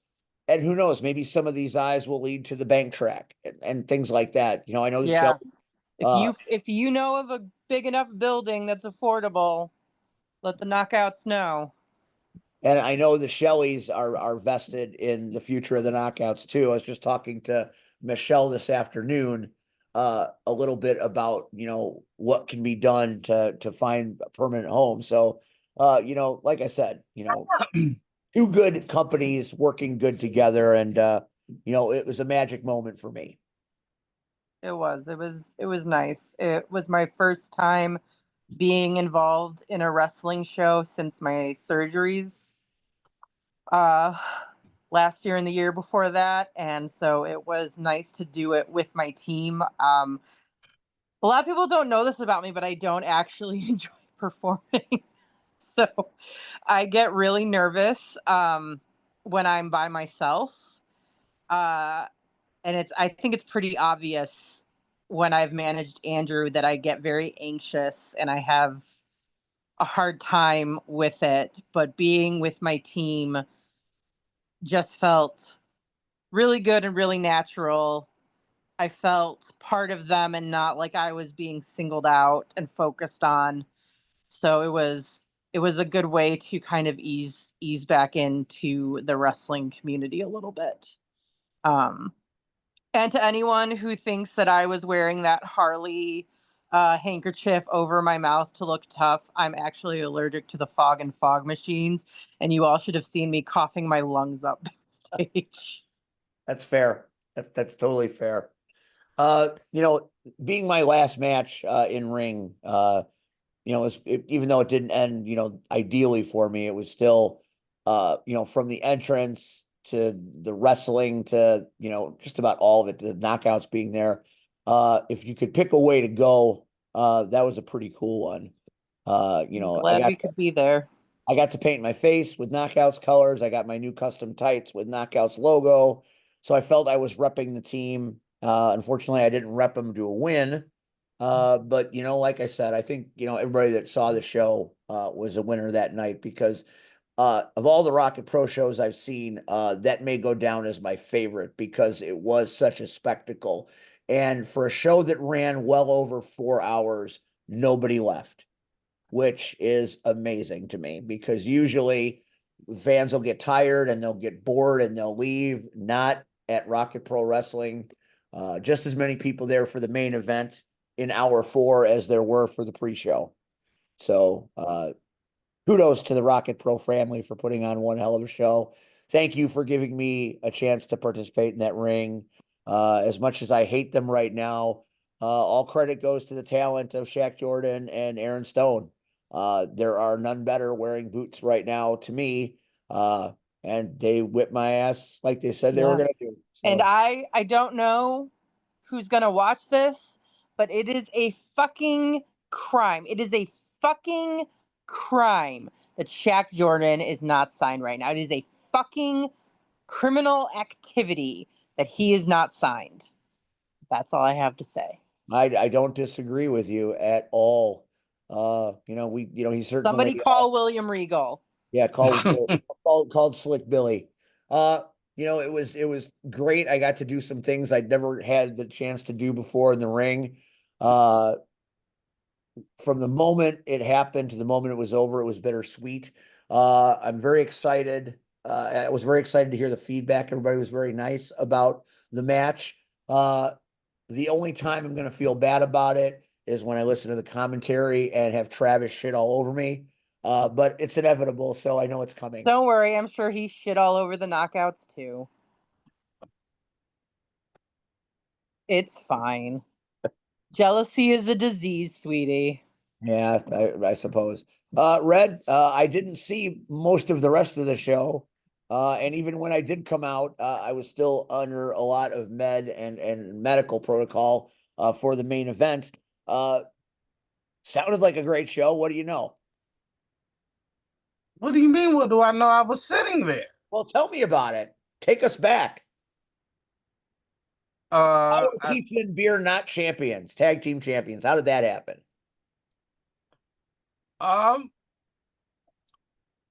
So Victor Wade, your buddy, needed a tag team partner. And Eric Schultz stepped up. Of course, undeniable. So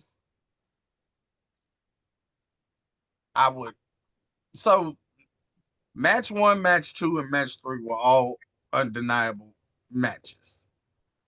And believe it or not, Schultz and Wade worked very well together against No Coast and Pizza and Beer. And they worked like a well-oiled machine, like they had done this before. Santino cried like a bitch. So matches over the undeniable leave, Pizza and Beer leave, and No Coast. They came out, of course, with lightsabers,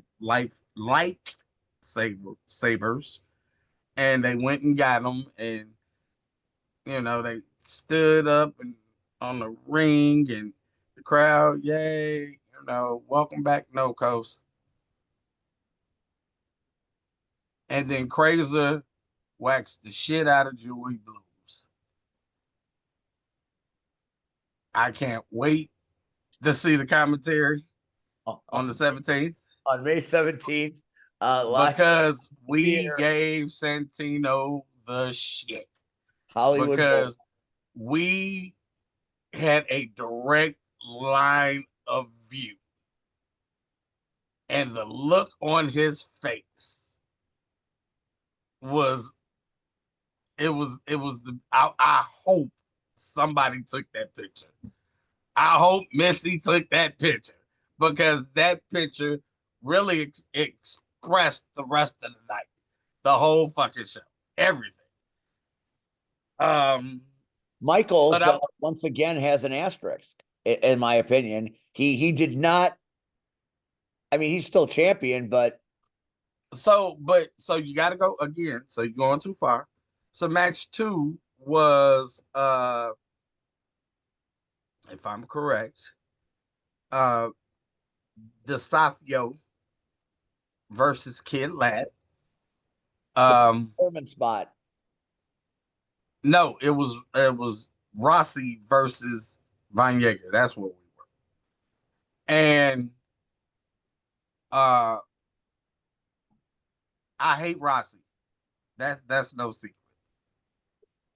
But for every move that Jaeger had, Rossi had a counter. It was a great technical match. And Rossi, again, undeniable, get the victory. Now, again, the first 2 matches, no shenanigans, right? So here comes the third, right? We just know. We know something's going to happen, right? Right. So it's DeSafio versus Lat. And DeSafio tries to outsmart Lat toward the end of the match, and tries to really take his mask off, rip his mask off. What DeSafio didn't know was Lat had another mask under that mask. and Kid Lat went to flying after hitting what I call the 773. And we have a new intercounty champion in Kid Lat. You went to war with the Desperado and won. That's beautiful. Now, here's where it gets Rion Skills and Maximus Orion kicked it off. What an entrance by the tribal liaison, huh? so that was funny to watch. I'm sure he had to know. Because Michael Allen didn't like make it no secret. Like, I want you all to stand up and acknowledge him. And they fucking all stood up. And every person in the building was standing up with the ones. You know, he plays it like he's annoyed by it, but you know deep down, after how hard that man has worked in this business, that moment in time will be there forever. I think that's Rion being humble, being who he is, just in real life. Like, you know, he knows he's put in the work. He knows he does the work, but he does it because he loves it. Doesn't do it for the recognition. And I think, you know, so when we recognize him for what he's done in the ring and outside of the ring,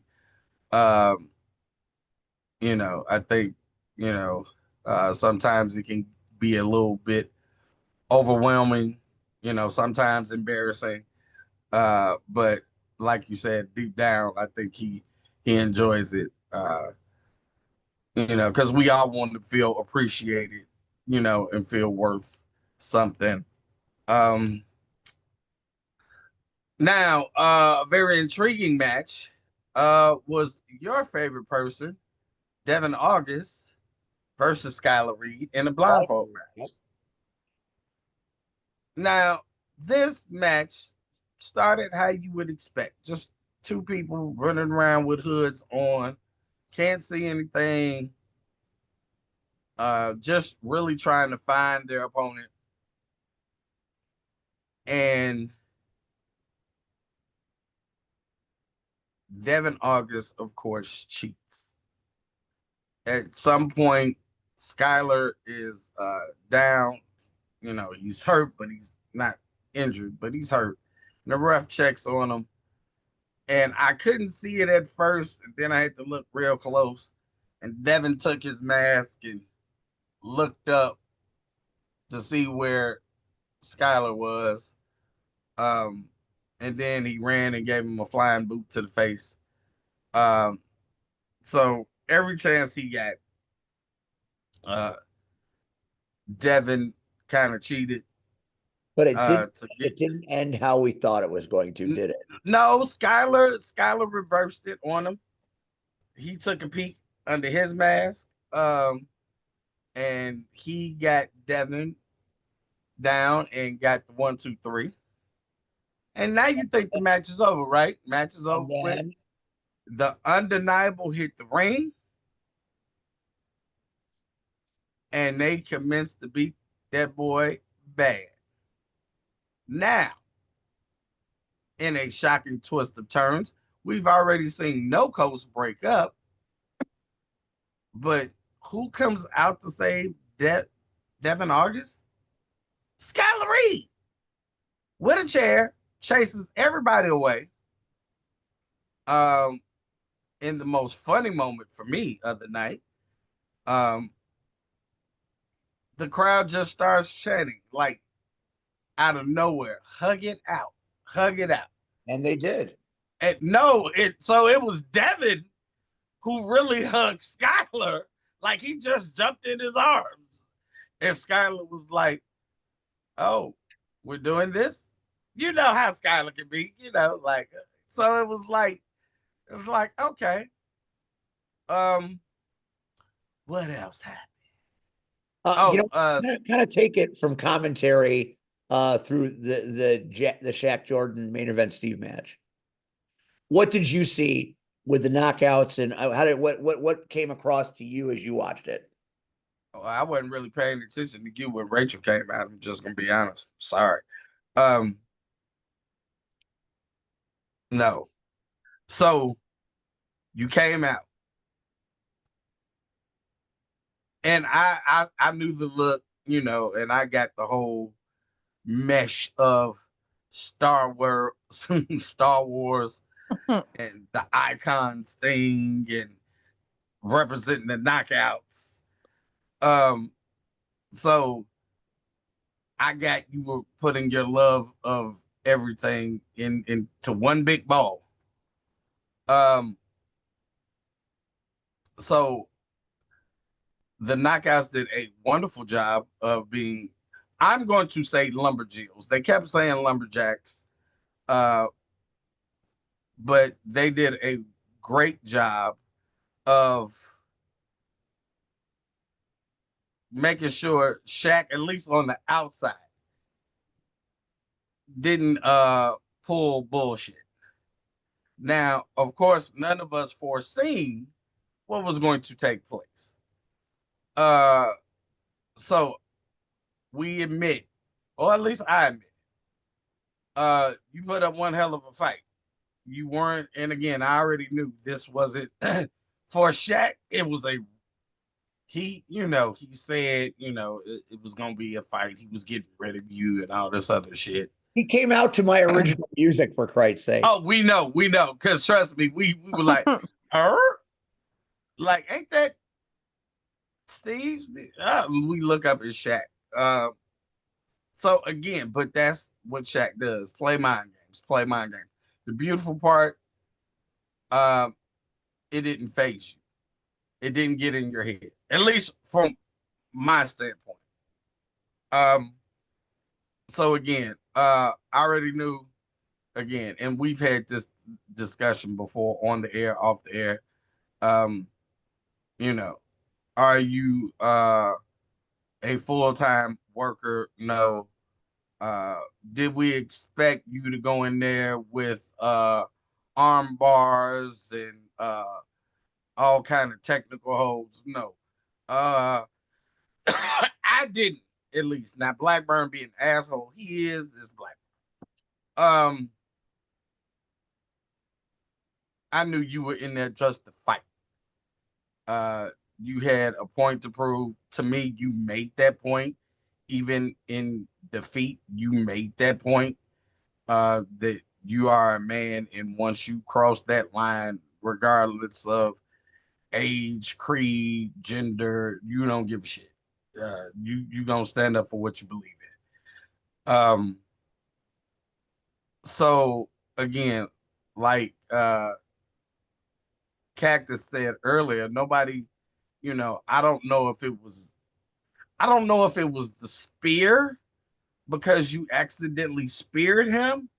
Like, I'm starting to like now scratch my head, Steve, over the past few months. Like, you know, Yeah, did you do something and you forgot? no. So here's the thing. Maybe. I Steve for months kept saying Aaron Stone wasn't the man he used to be, which is true.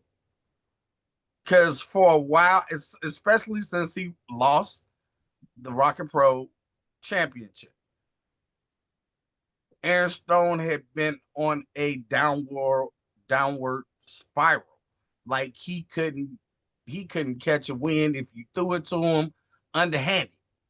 Like, and I don't know if Steve was trying to motivate him, or I don't think Steve was intentionally dogging him out and running him down. I really think it came from a place of trying to motivate him to find that place, to get back that killer instinct and be the champion that he could be. Having been So, in with Aaron Stone, I know how exceptional he is, and you just want to try to light a fire any way you can. so at some point, even during during previous shows, Aaron Stone would come out and he would stand near commentary, but he wouldn't say anything. But he would look at Steve and then he walk off. Then the next month he'll do it, and he gives Steven a head nod. Then the next month he come out, he do the same thing, but this time now he's shaking Steve's hand. You know, so again, when he got the zero gravity title, you know, we all believe Aaron Stone had returned back to his back to his form, and he was going to go on this great run. So for you to accidentally spear him, and we all know it was an accident, again, is that why he did what he did? And I mean, unfortunately, this is one of the fucking questions we will not be able to answer until September. Right. But like, I gotta feel like it was something else. So, I don't know if it was one of those things where, okay, because it just seemed too planned, and like, again, Cactus, again, I really don't even have to talk about this match because she was so on it. Again, they never came through the knockouts. Nope. Like, if you're that cocky and for Shaq to talk shit about the knockouts as much as he has, okay, well, now would be the time to be in their face, because guess what? Yeah, you gonna back your shit up. I just took out your boy. Now I'm gonna take y'all out. But he didn't. Him and Stone didn't do that. And I take nothing away from Muscle Mommy. But again, why are you now scared of Muscle Mommy? Like, it just seemed like it was planned. It was organized. Like, we're gonna do this and then we're gonna go this way. And then they gloated once they got back to the back. They gloated, because they knew the knockouts weren't gonna run back there. They knew that. And you're being attended to, and Shelly's being attended to. It was just so much. I'm proud to say that I got to witness your last in ring. Again, I hate it. What did the concerto look like from commentary? Deadly. That didn't feel very good. I didn't think you were going to be. When you came back to commentary, even as loopy as you were, I didn't think that was possible.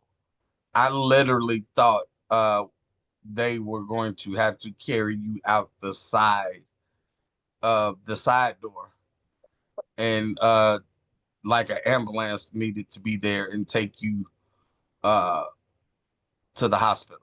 Yeah, you were dead weight on me and Slayla. I tried to lift your arm for a wave at the top of the ramp, and it just flopped back down. I will enjoy watching it on YouTube after the debut at the Hollywood Boulevard Theater.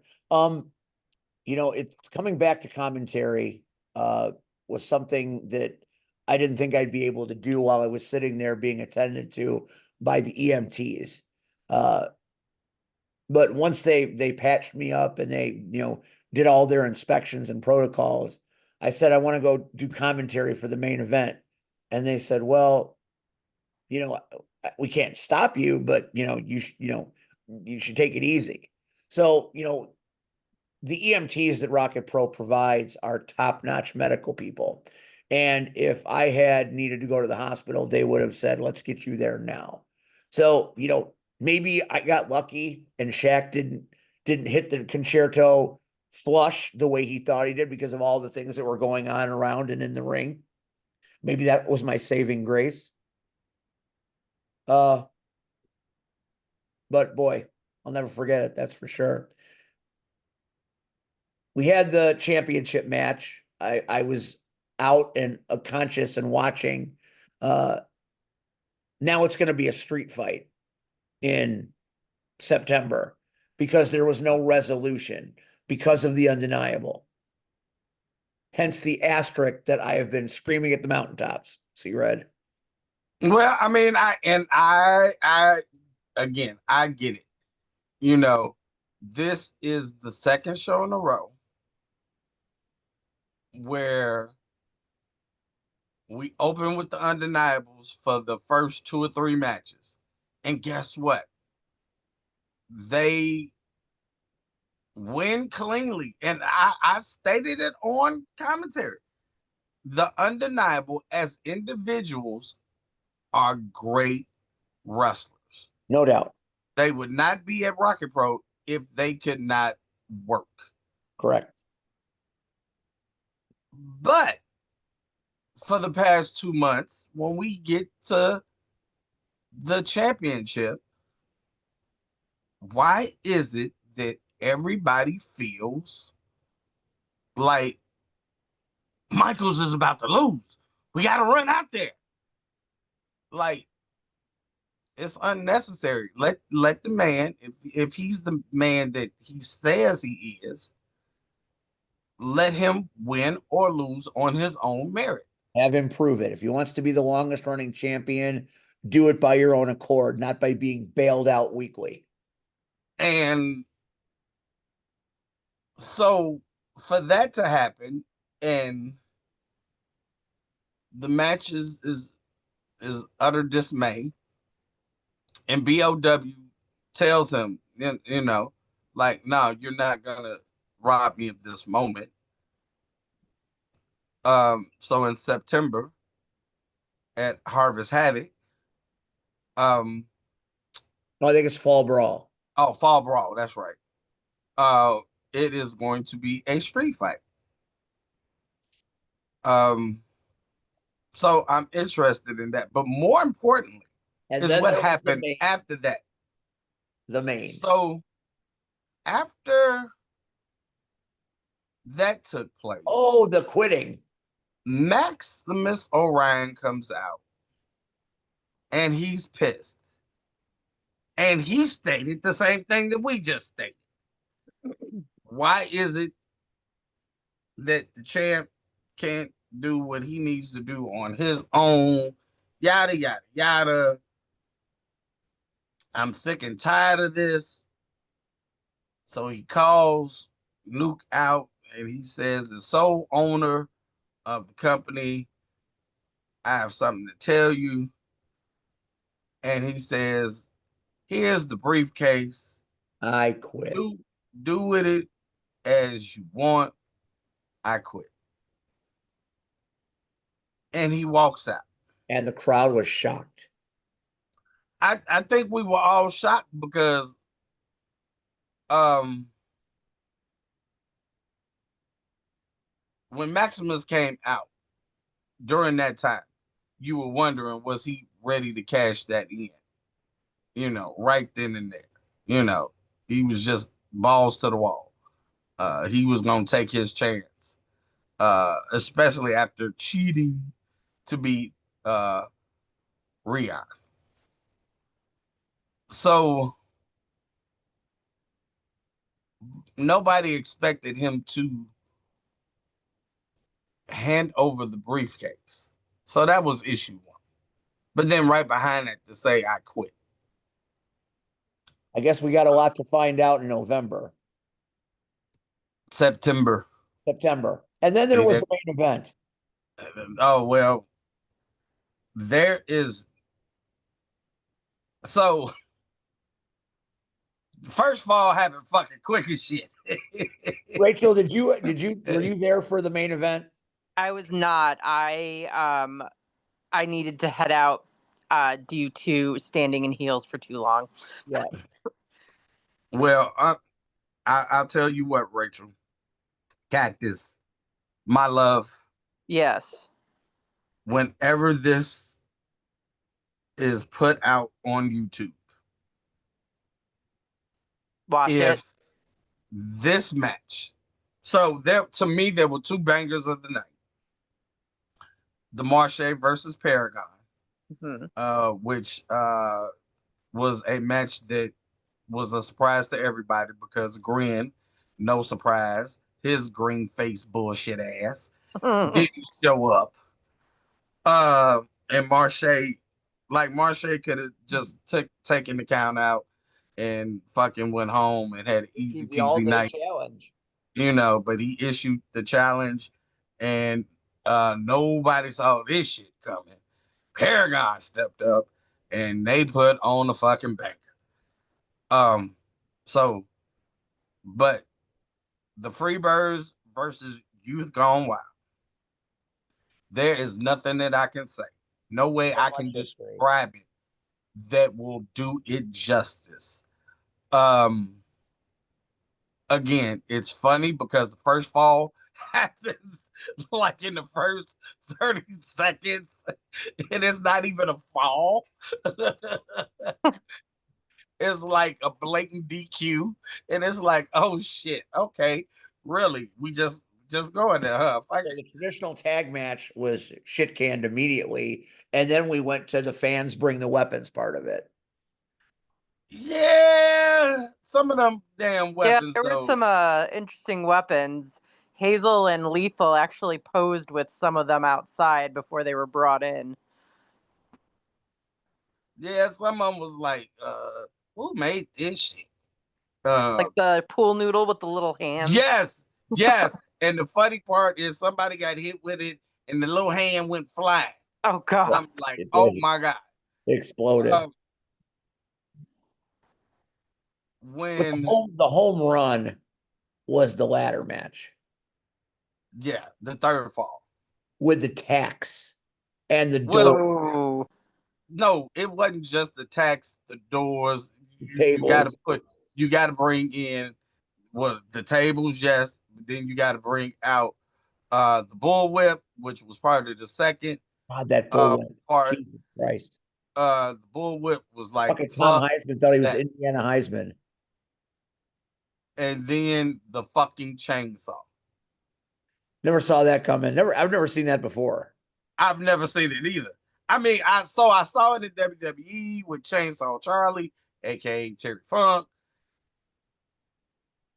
but on a independent show, I've never seen it. And the look on everybody's face, because I'm gonna be honest, I didn't know what the fuck it was. I just heard it start, and I'm looking like, what the fuck is that? And I'm thinking, like, I had no idea, legit, what the fuck that was. And when Heisman raised it up and almost lost control of it, which would have been fucked up for the people in the front row. Yeah. I'm sitting there like, what the fuck? Thank God we had my trainer, Mike Anthony. Anthony, to stop him from getting in the ring with said fucking chainsaw. I was like, Heisman, this has gone a little bit too fucking far. You want to know what was a little too fucking far? 2 men falling through 5 tables from 15 feet in the air. No, it was 4. It was 4. Felt like 5. It That looked makes like it 5 so much because better. one did not break, but them. Oh my god! When Tristan and Tom Heisman fell through those tables, first of all, I thought Heisman was dead. Me He had too. already been bleeding. You know, thumbtacks were not With a good to barbed him. wire bat, a legit barbed wire bat. Right. That busted him open, but then them damn thumbtacks did not help at all. At all. And when they went through the table, the EMTs ran out, make sure that they were alive. I guess that's what they were doing. All I know was Heisman, there was no fucking movement. And I was worried. I was really worried. Like, Yeah, that was the last moment of him in the match. The rest of the match was the Freebirds taking liberties on Matt Creed and ultimately winning and getting their stuff back Well, Creed going through the door, twice. and yeah. So, like I said, there's nothing, Cactus, that I can really say to do it Okay. justice. I Nova mean, Award. It's up. I'm gonna watch it. oh hell yes, Gotta be definitely. the Nova. Yes, it has to be. Um, it was one of those things, especially for me and my fucking shit 20-year friendship with Tristan. Um, to see all of this, I mean, everything from video packages to, of how we got here, and uh, you know, friends starting out and becoming brothers, and then Gabagool doing some great uh interviewing, uh trying to, you know, figure out, from each side, how did we get here? Uh the whole thing just played out so well. Um, so Kicks on six. definitely, if it is not match of the year, I fucking riot. Yeah. I Kicks on, riot. Kicks on 66 delivered on every level it needed to. A friend of mine came in from Florida. I saw some friends that I hadn't seen in many moons. There were about 12 people that came out to watch that match for me. Did you see your niece Maddie? Because I met her in the bathroom. Yeah, my niece Maddie, she told me about you. Uh, it's I have no words for that. I really don't. The fact that the knockouts were there, I have no words for that. Um, I've got you faded. There was a guy from Canada right. that had never watched or went to anything live wrestling. Now, this is odd because there is wrestling in Canada, Good wrestling in Canada.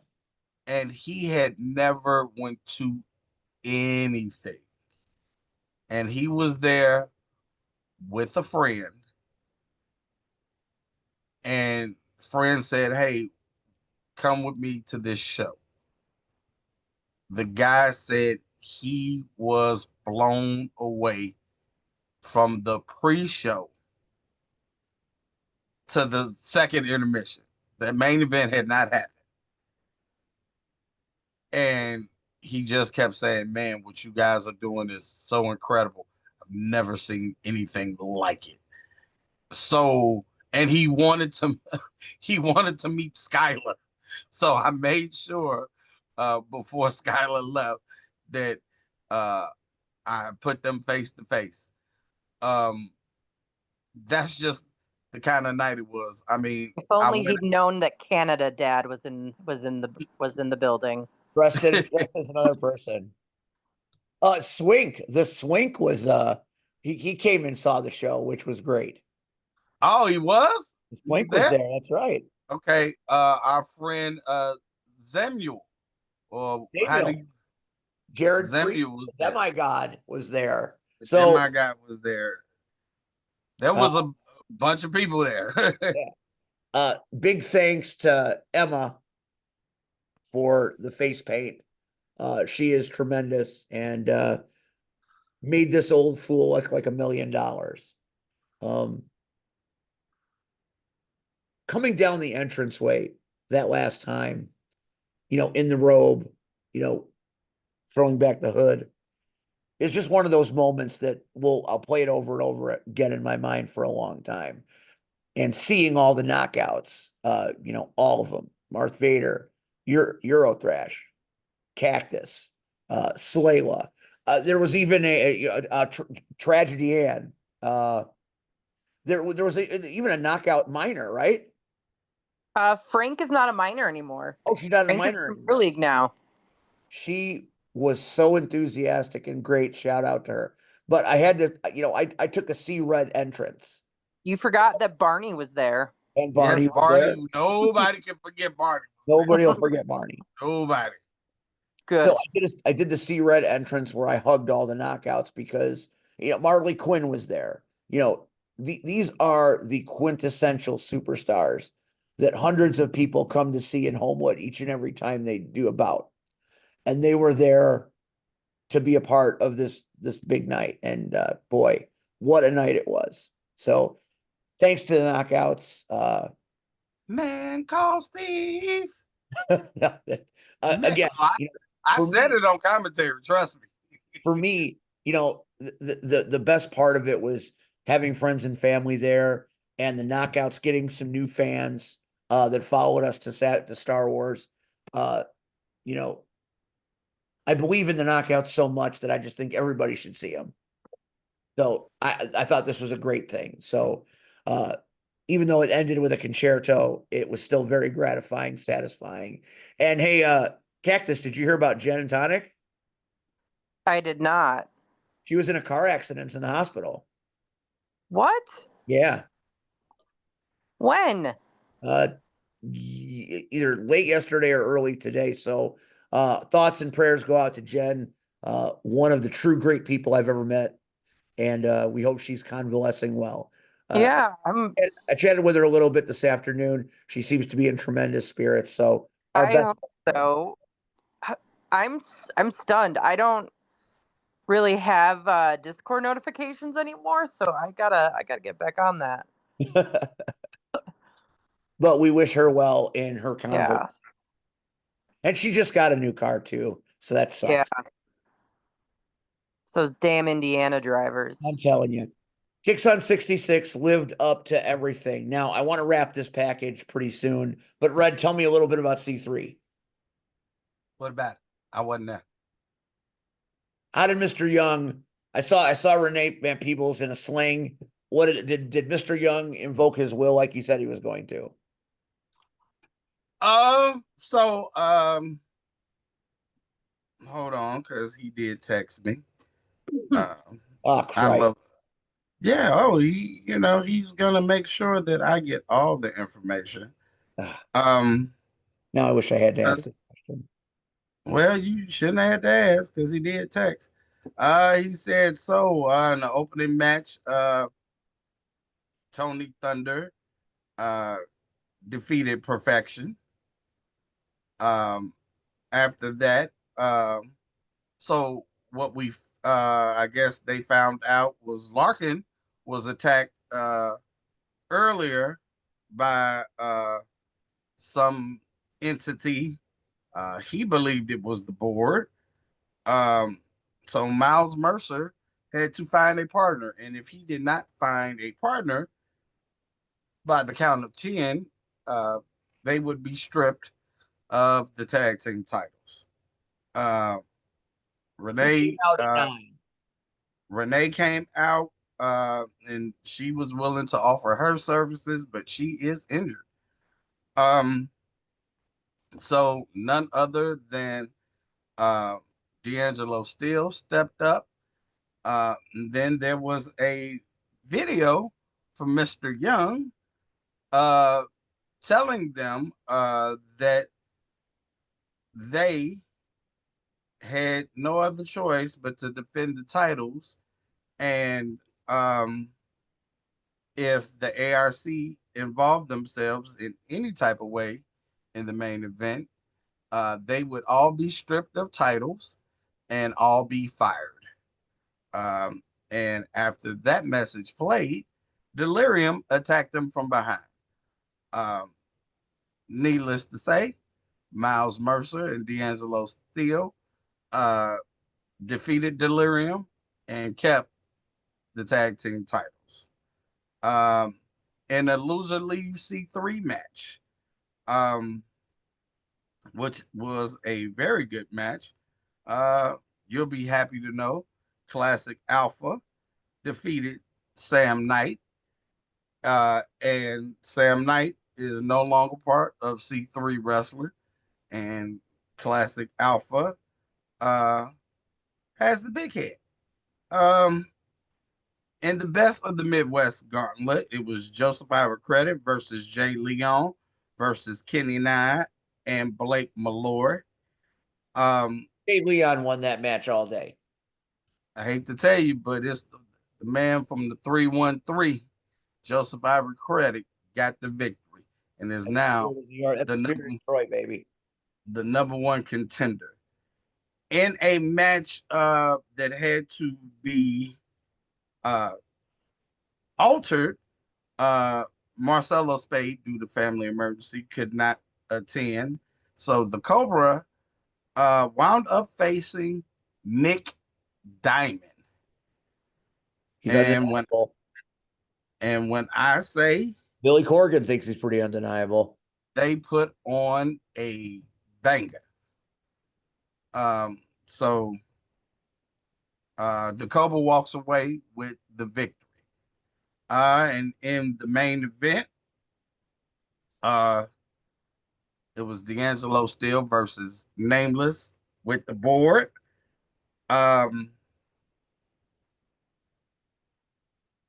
Mr. Young antagonized D'Angelo most of the night by holding Rachel and telling him things that he had did with Rachel. And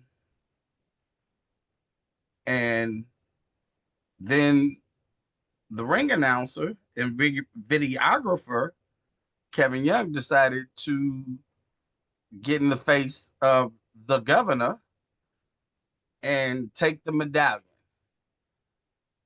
He took the medallion. Nameless lost his shit and went after the first person he saw, which unfortunately was the referee. Choked the shit out of ref. Kevin Young got hit, but by that time, the referee had calls for a disqualification. So the governor and Nameless decided to attack D'Angelo Steele. In comes Miles Mercer. He decides he can take on 2-on-1. And he looked like for a second he had it in control until Mr. Young does Mr. Young type things and slid in and gave Miles Mercer a very low blow. At that point, Kenny Nye, what? I am on sabbatical. What is you talking about? Kenny Nye came in, but that was pointless because Nameless then picked him up and threw him around like a rag doll. At this point, Classic Alpha came out. And then he decided he was going to challenge the board. That there would be a 4-on-4 for control of C3 Wrestling August 30th back at the Heroes venue in Dyer, Indiana. And for some reason, the governor quickly accepted without any discussion with Mr. Young. But then Mr. Young had a thought and decided to agree to the match. But then he let them in on a little secret that even though D'Angelo Steele, which unfortunately had possession of Rachel, that he would not be participating in said 4-on-4 match because he will now face the number one contender, the man from the 313, Joseph Ira Credit, for the C3 Ultimate Championship on August 30th. So it was the best of times for the board and the worst of times. It didn't all go to plan, but in the end, it all worked out. Very much so. Very much so. Let me see. Yep, that's exactly what he said. Yep. All right, that's what I thought. Couple of NWA nuggets, and then we're out of here. Mario Perdua, the first ever NWA Chicago champion. Congratulations, Mario. Hell of a victory. So many great people participated in the NWA Chicago show. Everybody that was there had a great time. The Soul Touchers, even though it was disqualification, defeated the country gentlemen. They don't get to be the champs, but I think they're going to get a title shot now. So stay tuned. The next NWA Chicago will be June 27th back at Highland Park. Want to thank Britany K for being great tonight as a guest.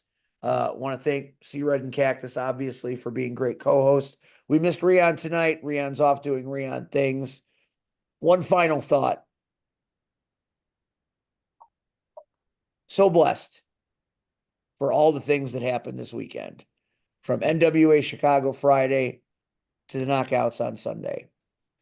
Eventually, I won't be able to do this anymore, but the memories I have and the friendships I've made, worth the price of admission every day of the week and twice on Sunday. So to all of you that have supported and followed, thank you. And that's it. I think that's how we're going to end it. But I will tell you who is going to be on this show next week, because we do have a guest next week. I forgot who. Oh, forgot? well. Also, if you're not doing anything Saturday night, go to ARW, because I hear Shaq Jordan and Quentin Whitaker doing it again. Damn. Okay. Next week on this show, as if from God's ear, or from God's mouth to our ear, the undeniable Nick Diamond comes back home to the Power Hour. Okay. How about Oh that? boy. When do you think we're going to get the first Karen scream? Uh, If I log on time within the first 5 minutes. You're probably right about that. So don't miss the Power Hour next week. We're about halfway through the season. Not a whole lot of shows left. So catch us while you can, because you never know how long it's going to go. For the urban sensation, C-Red, for the lovely and talented knockout extraordinaire, Squirrel Girl, Ho Damron, Cactus Rack, whatever you want to call her. Rachel, thank you. For Rion Skills, I'm Steve. We will catch you next week on the Power Hour. Good night.